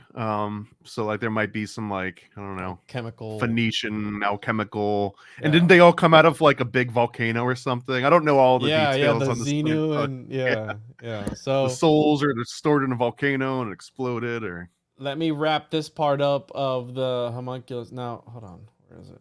You guys see that? There we go. This thing is glitching out, bro. So this is in the Moonchild book from 1917. And it's supposed to be a story, again, of a battle between two different lodges over an unborn child. Now, this is the part I want to focus on here because I talked about the talismans, where we brought up the talismans. We brought up the sympathetic magic and all these different things. And he goes on to say, but other magicians sought to make this homunculus in a way closer to nature. In all these cases, they had held the environment could be modified at will by the application of talismata or sympathetic figures. For example, a 9-pointed star would attract the influence which they called Luna, not meaning the actual moon, but an idea similar to the poet's ideas of her. So this is why it's important when you see the symbolism. That's fine if you don't believe it or you want to look past it, but this is what it's talking about. It's the law of contagion. So if it like attracts like, right, the law of similarity. So they build these cities, right, to invoke these energies, okay? And it's about the invocation or evocation of these energies. So keep that in mind. And by surrounding an object with such stars, right, talking about Hollywood, with similarly disposed herbs, perfumes, metals, talismans, and so on, and by carefully keeping off all other influences by parallel methods, they hope to invest the original object so treated with the lunar qualities and no others.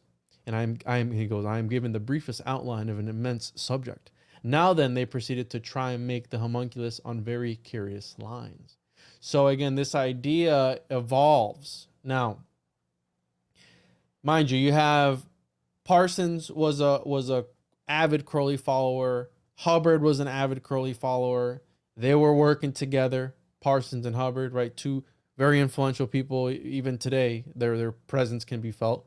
Now, they did this Babylon working ritual in the desert, which they believed that they succeeded. Now, they succeeded with, look at her last name. And she was born on my birthday too, April 23rd. So 1922. And after they had gotten done with this ritual in the desert, and essentially it was just Parsons masturbating in the desert onto some parchments, and they were just role playing pretty much in the desert. He wrote all this down anyway, so you can read the actual journal of it. Margie Cameron shows up at his doorstep in California. Now, Margie Cameron, she's a very interesting figure because she was also a follower of Thelema, right? She was also an occult, and she at one point, I think in her childhood, said that she was the devil or something like that. But her magical name is Hilarion. Okay, and some people take that as to being, right, Hillary Clinton was actually this moon child because she was born in 1947. And mind you, they believe that they opened up a portal because 1948, you have Roswell, you have all these different UFO incidences. So did they open up a portal to another dimension? Because Margie Cameron was also associated with some of the first UFO people, which I'll find here in a second. But I want to point this out because you can add this to the Illuminati Worms presentation donut. Because, right, she heard that a UFO had allegedly been seen over Washington, D.C., and she considered it a response to Parsons' death because they did a ritual trying to contact Parsons' spirit after the fact, right? She was involved with Kenneth Anger and a group called The Children. Now, with The Children, right, and she was the Babylon incarnated. Like he believed after the fact that she was this femunculus essentially, or homunculus. Like she was the incarnation of this energy Babylon, which was their great goddess, right? She got together with this crew of people called the Children. She gathered a loose clique of magical practitioners around herself, which she called the Children, intentionally comprising members from various races. She oversaw a Woke. range She was of, woke as hell. yeah, she was woke, She was directing a of, Disney movie. of sex magic with the rituals with the intent of creating a breed of mixed race Moonchildren who would be devoted to Horus. Okay, and check this out. She became pregnant as a result of these rites and termed her forthcoming child the Wormwood Star. Ooh, so we have Margie Cameron, which is connected to this is her art. Her art is like really trippy. And she's connected to what's the guy's name? Van Tassel, I think it is. The guy with the that I think he made contact with like some aliens from, let me pull it up here. George Van Tassel, he's one of the first ufologists, and she was out here too with this guy. So George Washington Van Tassel, American contactee, ufologist, and author, and he was again one of the first people to talk about UFOs, if I'm not mistaken. He has the Integratron, which is like this huge building that you can talk on one side, you can whisper on one side, you can hear it on the other side. Okay, so it's like the resonance is all lined up. And I'm trying to find here he held like the first ever UFO convention. Let me find it here. Found a ministry, etc., etc. No, I can't find it, but this is one of the first guys to, right, in the desert. And Wow. let me find here first. Well, also that Margie Cameron, Mm-hmm. she died July 24th, and that's when Elon, the Rocket Man, released X on July 24th, which 24th is Really? X in the alphabet. Just looking at the dates, and her Ooh. holding the egg as well. I've been looking at the silly putty because Barbie was made from Mattel. Yeah, I know. Barbie was created by Mattel, or at least pushed by it. And that's where the Magic 8 Ball was pushed by Mattel. So I've been researching that. And the 8 is like the Ouroboros. And I just saw an image. Oh, yeah. The Moonchild book, Moon with the 2 zeros, the 2 O's. The cover of the book makes an Ouroboros when it spells out moon in one of the editions. And it's like the 8 ball, which is fortune telling that the social media like Twitter or X is doing is fortune telling. Mm-hmm. Mm-hmm. So these ideas, again, stem from these occultists. And it stems from the alchemists of old who were practicing this stuff. And right, we can't forget the alleged 3-letter agency connections that Crowley had, right? Which, I mean, we know 3-letter agencies always have our best interest. Technically, it was 3 letters and a number. 3 letters and a number, okay? And they say that he was, you have the weird occult connection with they said that John Dee was 007. Now, I've heard evidence disputing that, but right, you have the James Bond 007 tarot deck too, and like that guy's connections with the occult. So it's kind of weird of like relating spies with occultists, but back then that was like a thing. Well, we're talking an intelligence network. If you think of occultists and CIA and all this, just think of it as it's an intelligence network. And now all of a sudden the connection between Skull and Bones and Bohemian Grove and the Illuminati and the CIA is just a big thing. CIA just happens to be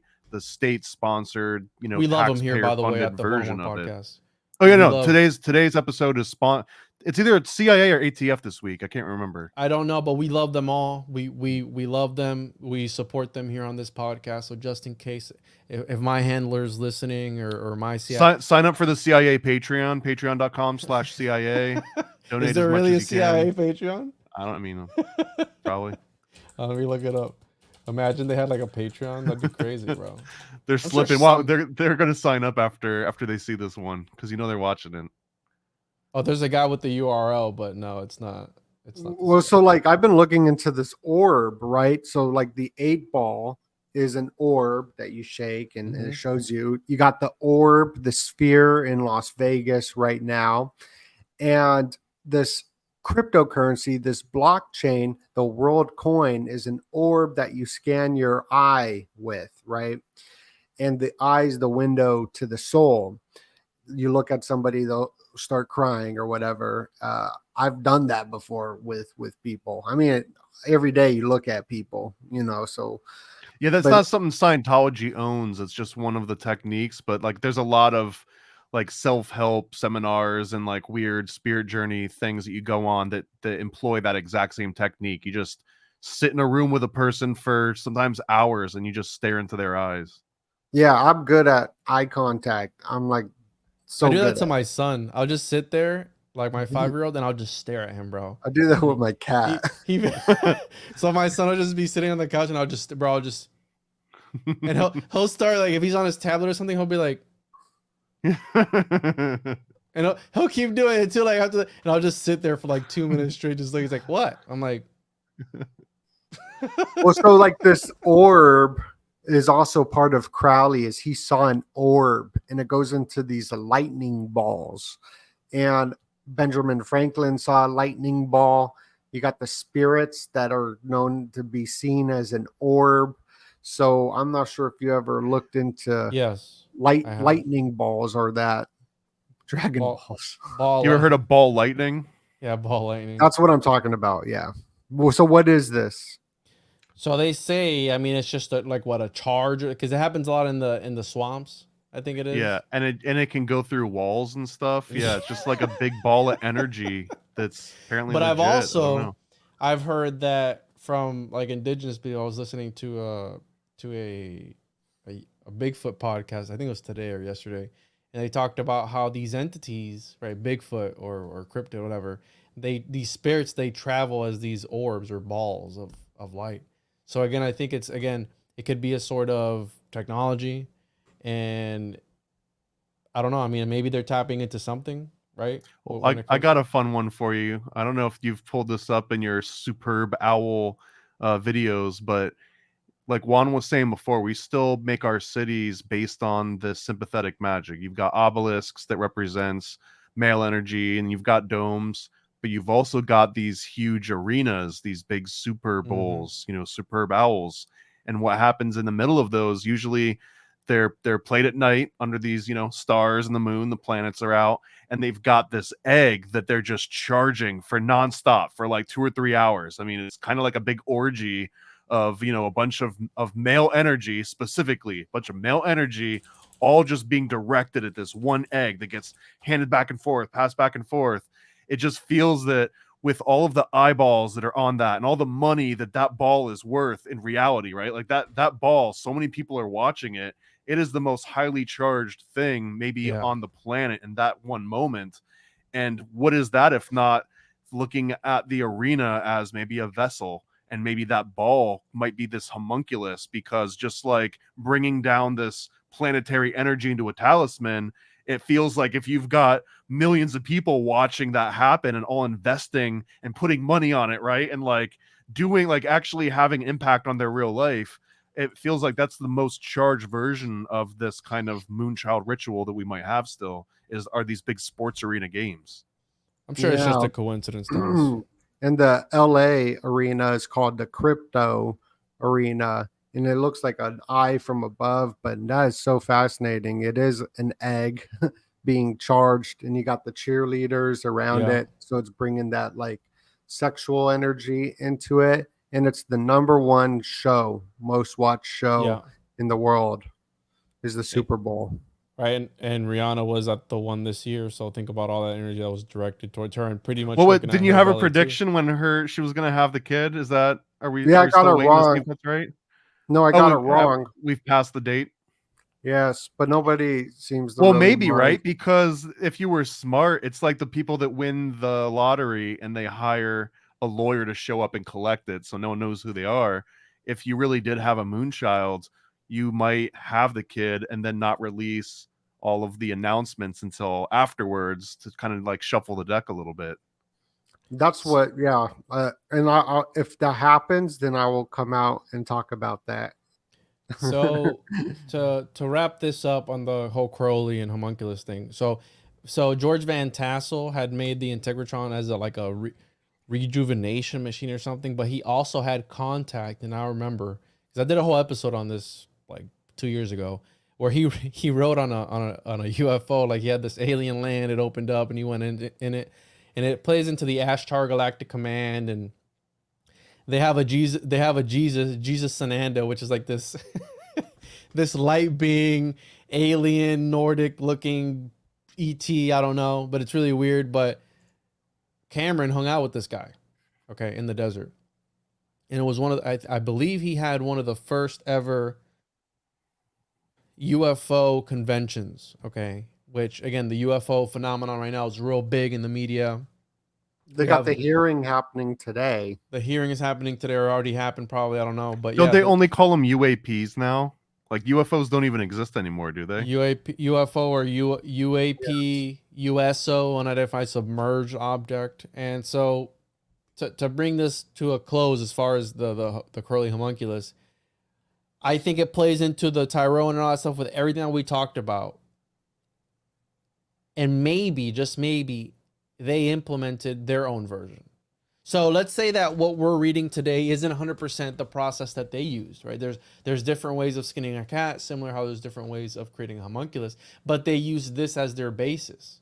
Okay, we saw it in the movie where they implant memories onto them. And I don't know if you were here, don't know, but I was talking about how they were flashing the lights in front of the guy's face to implant the memories of this essentially empty vessel. So, I mean, they're creating artificial embryos are being created without a male or female. And again, this is what they're presenting to us. And there's, right, the laws of cloning, which that was my first ever slide here, my first tab, and I didn't even open it. But, right, you were talking about how it was illegal, right? So it's illegal in about 70 countries that banned it. And I'm like, if human cloning is impossible, right? Why would it be illegal? Why do you make something illegal that's impossible, right? It's like your chances of being killed by your cat are never zero, right? they're slim, but never. So watch out for Chan Donut, okay? Because he be kind of shady sometimes. I see him on the stream, dude. I see him jump on your. Bro, those cats will steal your breath when you're sleeping. You ever heard that one? Yeah, dude, he'll sit on your chest too. So, oh, I did hear that one. Yeah, where they that wasn't a movie. I can't remember if it was what movie it was, but it was like a whole thing about like the dad not letting the cat sleep in the kids' room because it would sit on the chest and steal your soul. Yeah, they definitely are up to something. If I show any weakness around my cat, he will attack me. So I have to it's crazy. Like if I get sick, he turns evil and starts like just chewing on you. Yeah, he does a bunch of crazy stuff. So I gotta always be like on point around him. Damn, dude. So I also want to talk, right? So MK Ultra, Project Monarch, and all these different things. Also, I want to add that the facility in the story in which they were creating these Moonchildren in the story of Crowley was called the Butterfly Net.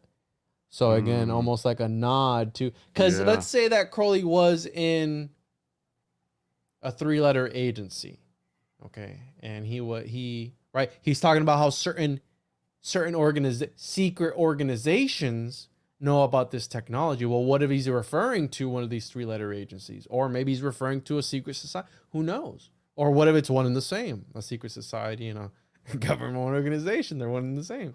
I mean, it's definitely one and the same. If you're talking about Skull and Bones, for example, Skull and Bones and CIA, at one point, the Venn diagram was a circle between those two.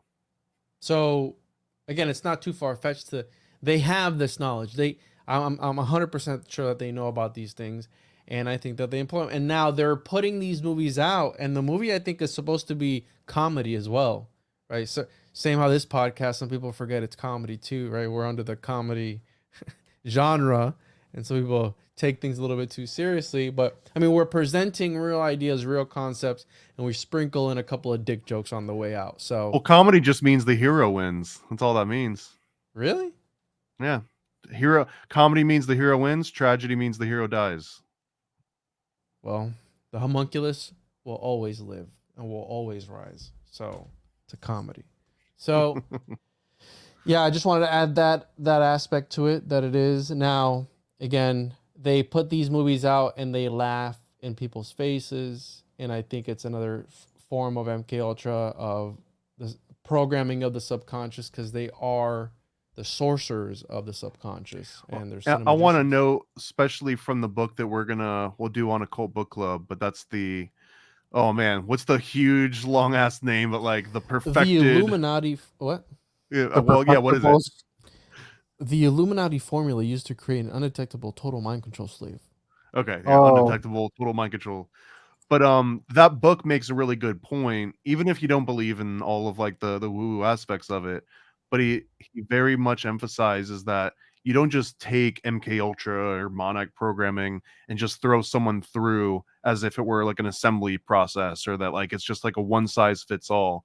There's a lot of attention paid to finding the right candidate. So a Moonchild is one example of a very strong candidate for being mind controlled and having memories implanted. But another one is like these genetic lines, and that's where the bloodlines of the Illuminati come in, because the whole aspect of the bloodlines is that they might have found this certain genetic morphism that allows you to be programmed way easier than just, you know, grabbing someone at random. There might be some Tyrone, bro. Specifically, well, that, yeah, well, the guy that the Tyrone was based on, maybe that was him, that like his mind and his physiology and his DNA or something about him just made him way easier to fit that role of someone being cloned, whereas maybe someone else, they just wouldn't take, you know, the programming wouldn't take. Like, you're not going to train your kid to be a classic pianist if they've got like those grubber hands and like little short stubby fingers and stuff, right? There's just like certain limitations, and that might, I mean, thinking out of the box here, but I think that where Fritz was going with some of this, and maybe the modern day evolution, is that if you were in a royal line and you did know how to clone and you did know how to make homunculi, then what better way than to like find a certain bloodline of people that are easy to program, breed them to be your vessel, and then transplant your memories or whatever into other people's memories. And that might be what all these bloodlines are really about. It's like they've got the IP, they've got the secret sauce, you know, they've got the Dr. Pepper recipe. They don't want to spread it with anyone else. So, yes, right. The immortality key, if you will, right? Part of alchemy is the elixir of eternal life. Well, what if, right, understanding the homunculus concept is also understanding the soul concept? What is a soul? Right? When we get into Rene Descartes with the mind-body dualism, the body is one thing, the mind, consciousness, whatever, the soul is another thing. So these guys were also talking about how, hey, yeah, your soul can exist separate from your body. Okay, so take that idea, and if we're able to project outwards, and hey, thinking outside the box here, who knows if these guys knew exactly when they were going to pass away, and they were like, hey, listen, such and such date, right, some devoted disciple is going to do this ritual because I'm going to be there in my soul form. You know, just thinking outside the box here, I'm going to be there in my soul form to inhabit this homunculus that you're making, and therefore I reincarnate. Or what if they found a more efficient way of doing that? You know what maybe I mean? But there's a weird like we gotta meet at 3 o'clock, Thomas. All right, 3 o'clock, bro. Well, so I'm really interested in what you guys think about this, because just like you were saying that celebrities and people with means and the resources can decide on when they want their kid to be born, so it can be like astrologically planned and everything, right down to the second almost. But it almost, I mean, I'm not aware of any religion that's ever existed that said you're allowed to decide when you leave this planet on your own terms, outside of like Heaven's Gate or you know, the kooky ones. But even like the most extremist religions, they all basically say you're not allowed to decide when you leave. Like, you have to leave when, you know, some other higher power just decides it's your time. And I wonder why that dynamic even exists. Maybe there is something about deciding when you get to leave, having some extra power, and that might be the ultimate thing of like they don't want anyone to have that kind of a power because it allows you to exit on your own terms. Because I'm thinking of that Rosicrucian Cosmo Conception book, and in that they imply that if you become like a certain level after you die, when you come back, you almost get like the first pick, right? You get like first dibs or first round draft pick on who you want to inhabit. And another aspect of the Rosicrucianism is that when you die, you relive your entire life in reverse. And the more that you've rehearsed it and the more that you've contemplated your own life, the faster that process goes. So at a certain point, if you're elevated enough, you will die and then relive your life so fast and then get your first choice at your, first pick, that maybe there's something in there of like, if I know I leave on this point and this other person's being born around this same time, where I can plan out for me to live my life in reverse. It'll take, they say that the fastest you can do is about a third. So if you live to be 75 years old, then it'll take you 25 years to relive your life in reverse. But if you can plan all of that out, then when you get your first dibs, I mean, that's something that only generational wealth and these long family legacies would have the resources or even the want to do, right? But that, I mean, it feels like there's something to that. Yeah, and you got to be careful where you go with that, because some people may interpret it a certain type of way. You know what I mean? Well, I'm dancing around the words, but you see how like there's no taboo about deciding to because artificially. I've encountered people before. The one and only time I've ever like censored something on a podcast, and I want to say the guy told me to take it out, but it was like essentially along the lines of, I try to figure out how to exit the simulation, and I did XYZ. Like the dude like said it on the podcast, and I was like, bro, that's super super dark. And then I think after the fact he told me to take it out, or I took it out because again, I think it's I think it's a struggle that some people have. It is the ultimate taboo, to the point where even the most extreme religions don't advocate for it. And it feels like there's something to that, because if there's a reason to align yourself astrologically with your entrance, then why isn't there also a reason to align yourself astrologically with the exit? Yeah, no, you're absolutely right, bro. I'm with you 100%, and I'm trying to find right now the Crowley talks about the Egyptian Book of the Dead and how, let me see, I'm trying to find where it's at. Well, with the monarch butterfly that you were just talking about, that butterfly symbolism, I'm just tying it into something I've been looking deeply in with Insane Clown Posse and Eminem, because they have the big beef together, and I see people be. Well, yeah. So you didn't know about that? Like an actual beef, or like a Hollywood, like let's sell some albums beef? Well, so that's what the question is. Was it Hollywood designed, or was it real? Because it seemed pretty real, but then the more you learn about the industry, the more questions arise. And as Juggalo of the Year consecutively for 35 years, I've been looking into the symbolism of them. And ICP, every album they create is dedicated to the butterfly. And it goes into a story of Violent J, Joe Bruce, who killed a butterfly accidentally by saving it in a like a mason jar. And it died. So jar? A mason jar.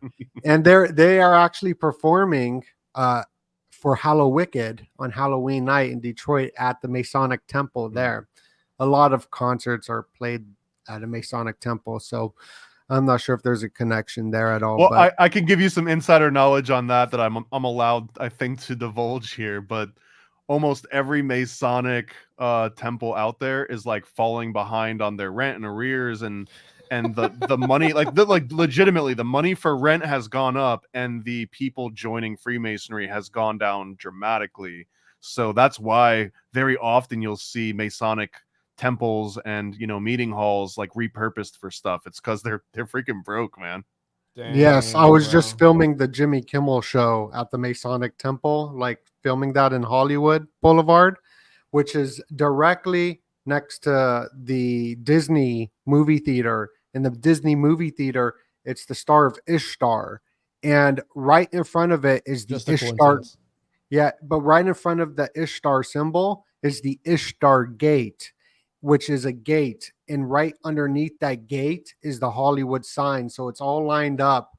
And I don't think anybody's ever brought that up, but I've been connecting those dots because I got the zoom lens on the camera. So I'm able to. When you say Ishtar Gate, what's an Ishtar Gate?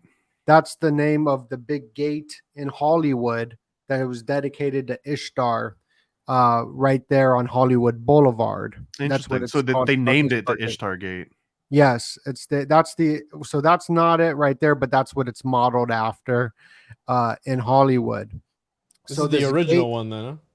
I think that's one of the. I think that's a remake of it. I think the original one like is not like seeable. Maybe I forget.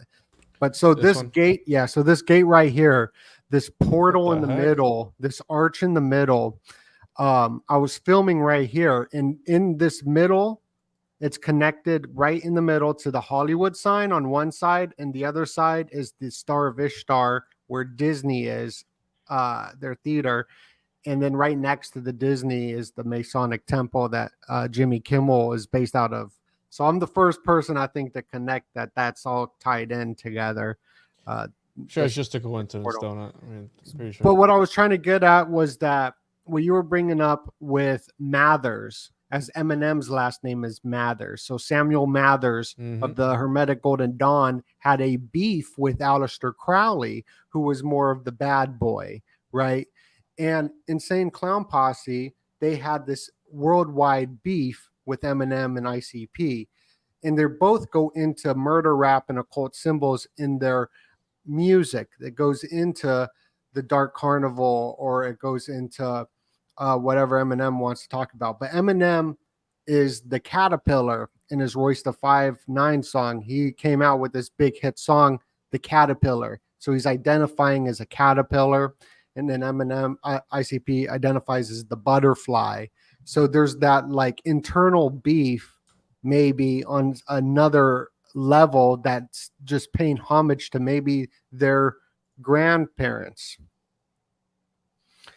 And right, talking about the butterfly and the butterfly effect, right? He could like go back in time. I love that And- movie. I like the little kid when he like beats the guy with the movie standing in line sign. I don't know why I like So- that scene so much. with his adult mind inhabiting his younger body. So again, you have like this sort of right vessel homunculus-esque thing where we saw again, we're talking about mind control, putting vessels, right? Fetishism, which is a vessel for a spirit or an entity. And again, what if they figured out a way, this technology, right? The butterfly effect and chaos theory, the sensitive dependence on initial conditions, in which a small change in one state of the deterministic nonlinear blah blah blah, which right makes a difference in the latter state. So again, I mean, Yeah, even ICP made a game called Chaos Theory. really, Yes. And there's That's- this ball that you roll, which is similar to the 8-ball that Yeah. I'm just learning about, because the 8-ball, like you roll it, but like in that like container, it's a dice that has like so many different sides to it.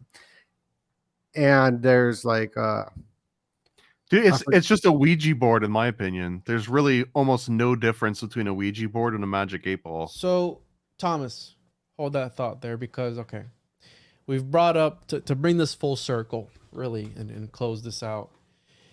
This is an idea that I've been thinking about.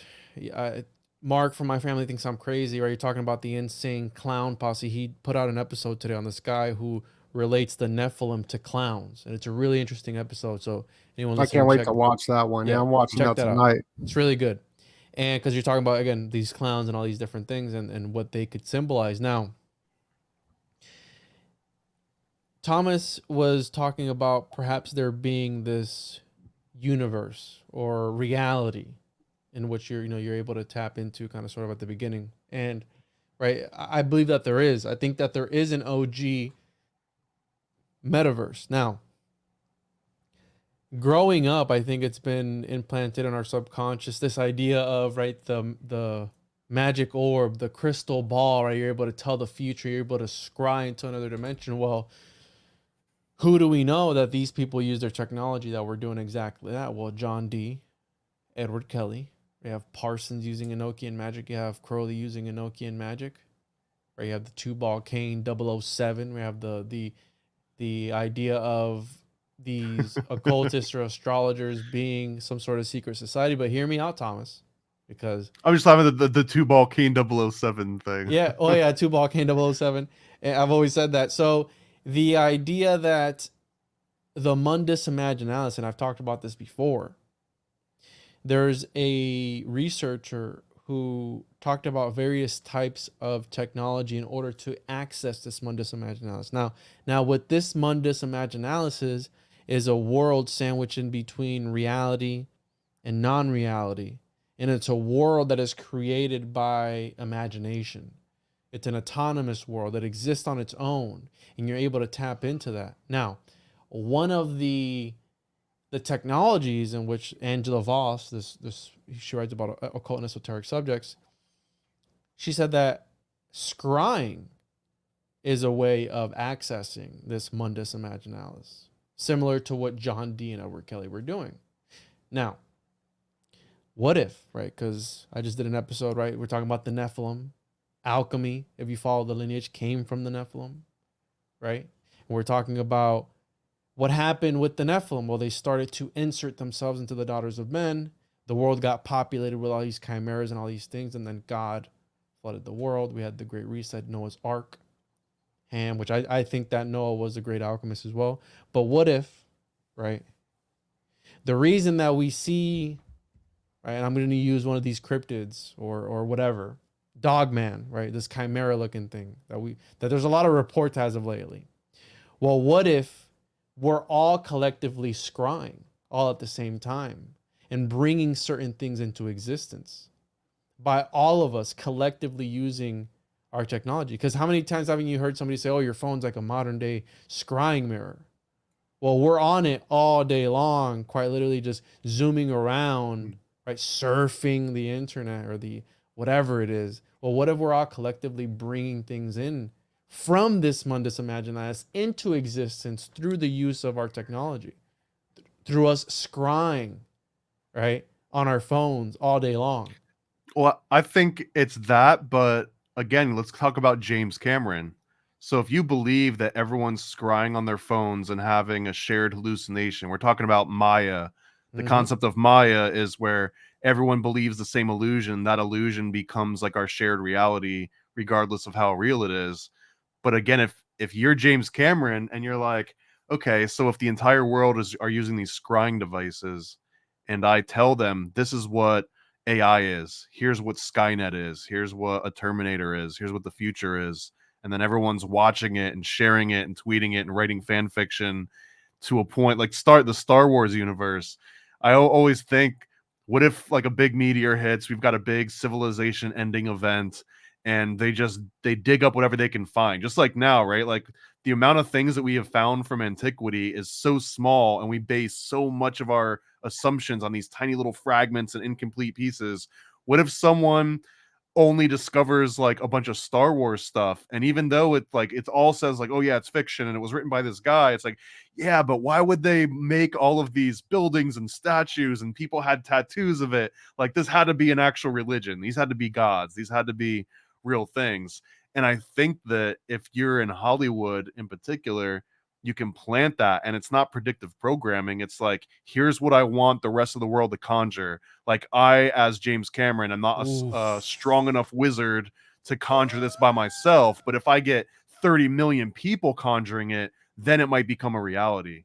And I mean, and I think it does, because the Terminator and Harry Potter and Star Wars are probably more real than Juan is, right? Like, Juan, you're very real to your small little circle, but if you were to spread yourself out across the entire globe, like, you're not as real as Harry Potter is. Shit. Even though Harry Potter isn't real, but he's realer than you, just from like a numbers basis. That's why I think bro. Trump was elected, because he was able to get his name just through his branding Trump Towers, You're Trump this, fired. Trump You're media, fired.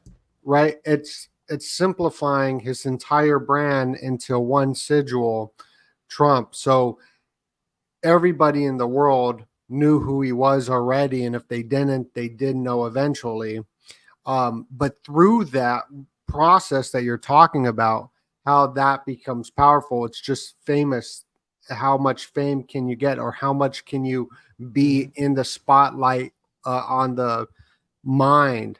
These companies throwing their sigils like M&Ms or Coca-Cola that they don't need to advertise. Everybody already knows it, but always being there in the name, and that's what makes me question the movements that are on the other side. Well, for an Andrew Tate, for example, that why would the mainstream media put him on BBC, put him on all the top news stations to be interviewed, hour-long interviews, not just like a little segment where it's a hit piece. It's like a full-on hour-long interview, and which is like charging a sigil in a sense. Putting his it, archetype. He's like they're projecting the Andrew Tate archetype out into the world because for whatever reason there's some sort of a use that can fill. So I just think like cloning, like that's how you clone a person in practical terms. You put them on the TV and you venerate them, and then people want to be like them and they start turning themselves into that person. It's like an actual version of cloning. it's the simulacrum. You're right. So whatever happens on the billboards, people imitate, right?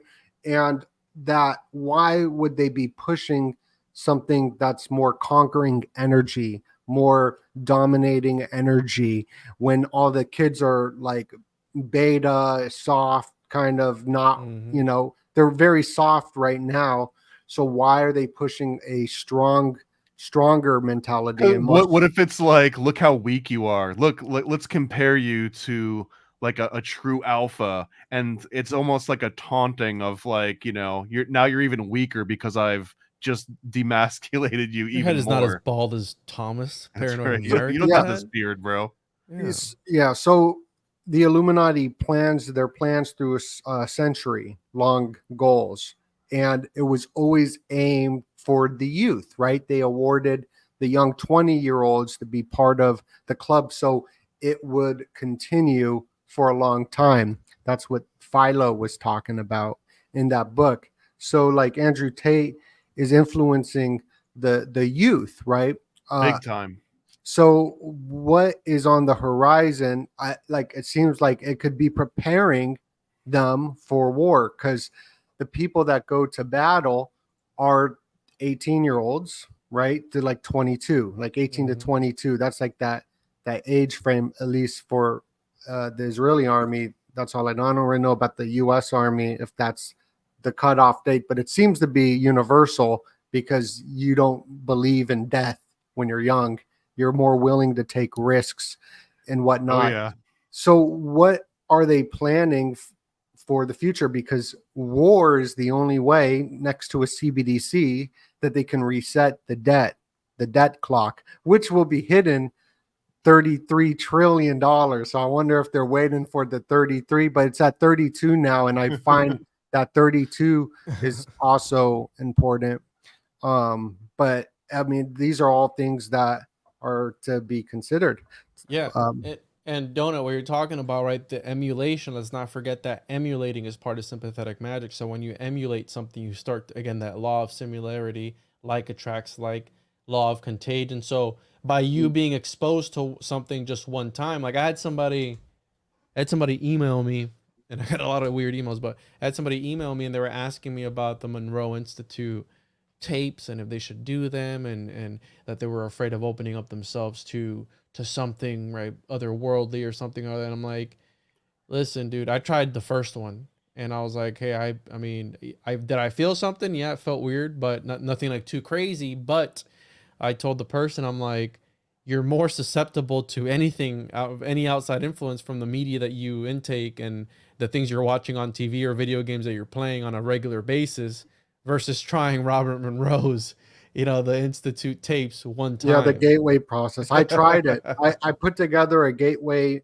CIA declassified files, and I was like, I'm gonna try it out while I'm making the documentary to really immerse myself in the project. And it was during the election, and I think it was a great thing that I did. But I mean, all it is you're just meditating. That's pretty much exactly. it. Like at the end of the day, like you don't even need to go do that. Just go meditate. But they have the hemisync, right? So I was listening to the hemisync sounds, and I was meditating at my pool, looking at the pool, and I totally went into deep meditation, and I really uncovered how the false left paradigm and everyone went out and voted. Everyone was so invested and emotional about the election, and I seriously left that tunnel, that reality tunnel, and it changed my perspective on a lot.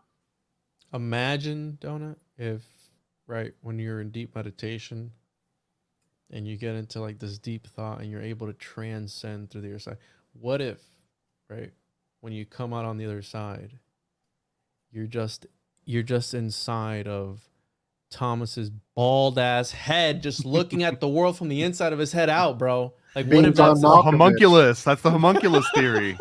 It's like being John Malkovich. That's like what that's about, right? So, sort of.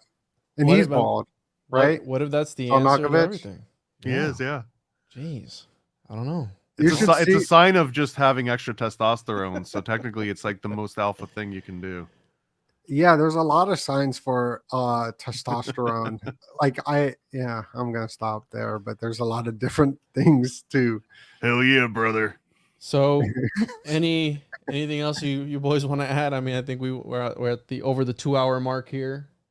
And I say we just go through the research one more time from the beginning. From the beginning, you want to just do it all? Well, over again? let's Rosicrucian it. We're gonna go back through it in reverse order. So, yeah, exactly. So it really at 3 times the speed, imprinted in the subconscious. That's how you're supposed to go in backwards. I mean, Crowley talked about that too, backmasking and reading things backwards or learning things backwards, because you were able to pick up on. I'm down. I mean, let's start. Ready? Well, to me, dude, that's what NLP is. But NLP, in my mind, is like the non-magical version of all of this. Scientology repackages it a little bit as not necessarily magical, more of like a religious thing. But NLP is like the most secular, detached version. NLP is the commercialized, like prepackaged, go to the Walmart and buy it off the shelf version of a lot of this stuff. Magic for dummies. It's, I mean, kind of, like magic for everyday people type of thing. So I think that that's probably the closest that I get into like believing some of this woo-woo and mind control and programming and false memory implants, because I didn't believe in any of that for the longest time. And then once I started looking into NLP and learning about it and like trying it out and seeing how it works on other people, that was truly the moment I was like, okay, there's absolutely something to mind control. And if there's something to mind control, like how deep does this thing go? Yeah.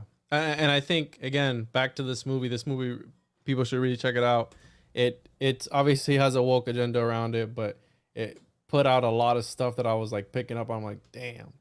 And I mean, it goes deep. And by the way, somebody just sent me $5, which I'm gonna have to send you, Donut, because it was for you.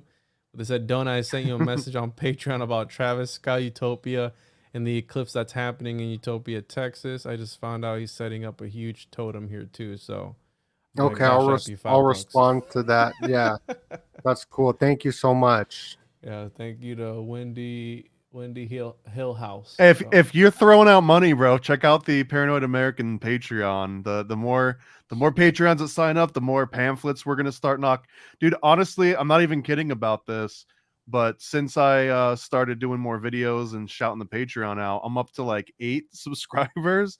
But that's honestly been enough to start cranking out my next pamphlet early. I sent you some previews of it, Juan. It's going to be on the Satanic Panic. But yeah, I was just thinking, dude, if I get enough Patreons, that would be a new pamphlet at least for a year. I would love to do like one a month. I mean, I don't know if I could do more than one a month without like a huge team, but I know you can do one a month. The artist is the problem. Well, that's it, is that then I could have the resources to hire 12 artists at the same time and then always have them working behind schedule, but ahead of schedule. Get back to work. right? And I guess That's a before whip of Abraxas. before it ends on like the Avesa Brotherhood, how that kind of ties into this cloning stuff as well, that these ancient alchemists, it was called Avesa. That was what moving your spirit into a new body was called Avesa. And a lot of people think Saint Germain and Francis Bacon, they're the same person through this process called Avesa. So it's sort of like the same idea. Maybe they were just cloning, and that's it. There's a comic book called Titan that's probably impossible to find now because it was like self-published by the guy that made it. And it was about the Rockefeller family had discovered this way to, when they knew that they were about to pass, that they could pass themselves on to the next newborn within the Rockefeller family. And that was how they amassed all this wealth and knowledge over the years, was essentially what you're describing here. I've never heard that term. I'm going to have to look it up.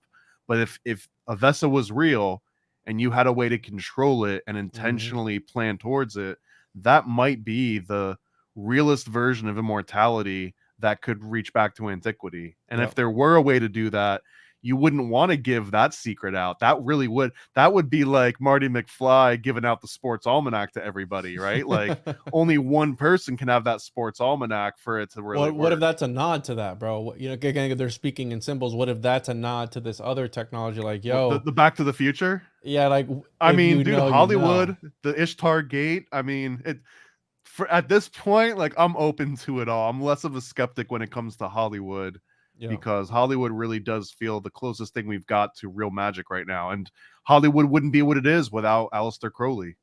Yeah. And I'm going to link your video to Donna in the description so people can check that out. It's really, the editing was amazing, and it really goes deep because, again, it relates to alchemy and, again, the transference of consciousness, the elixir of life, the philosopher's stone, all these different things were things that they were going after. So extending your life, yeah, I mean, and they say that all these figures in the Bible were able to live for so long because they had access to the philosopher's stone or the elixir of life, again, through alchemy. So yeah, this was great, guys. This is really insightful. We uncovered a lot of things, and yeah, this went pretty deep. So I'm excited to put this one out. And you guys want to plug your stuff? Does Chan work stealing for your the soul? CIA? Yeah, there you go. He's gone. So ParanoidAmerican.com. Thomas, you want to plug anything else? Check out Yeah, please. I just released this week my documentary on YouTube. If you just search the term Thrill Oxide, 2 words, you'll find the documentary. It's the only video that even has that phrase in it. And if you read the description, you'll find out what Thrill Oxide means. The full title, I think, is Thrill Oxide, Stonecutters, and MK Ultron. And it basically breaks down a very controversial subject. Yeah, we're seeing exactly what cats think about that research, but that's just because. Or is this toxoplasmosis moment right now? T. Gandhi is your Lord and Savior tonight.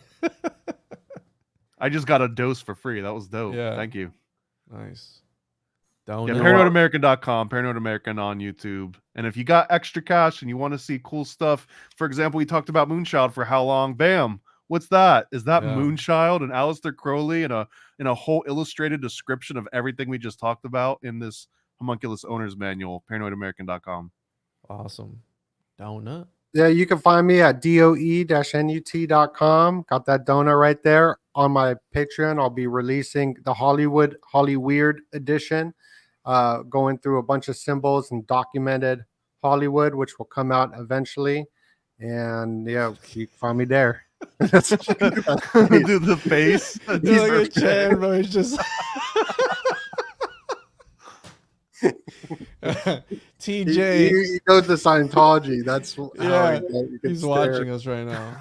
He's auditing us. Yeah, we just look at each other. I wonder if he's looking at him. I think he's like looking at the computer screen, and he's all like, "What the heck? Why do I look like that?" TJOJP.com. Check me out on there, and thank you for everyone who tuned in, guys. This is awesome. He looks evil. He's so evil looking.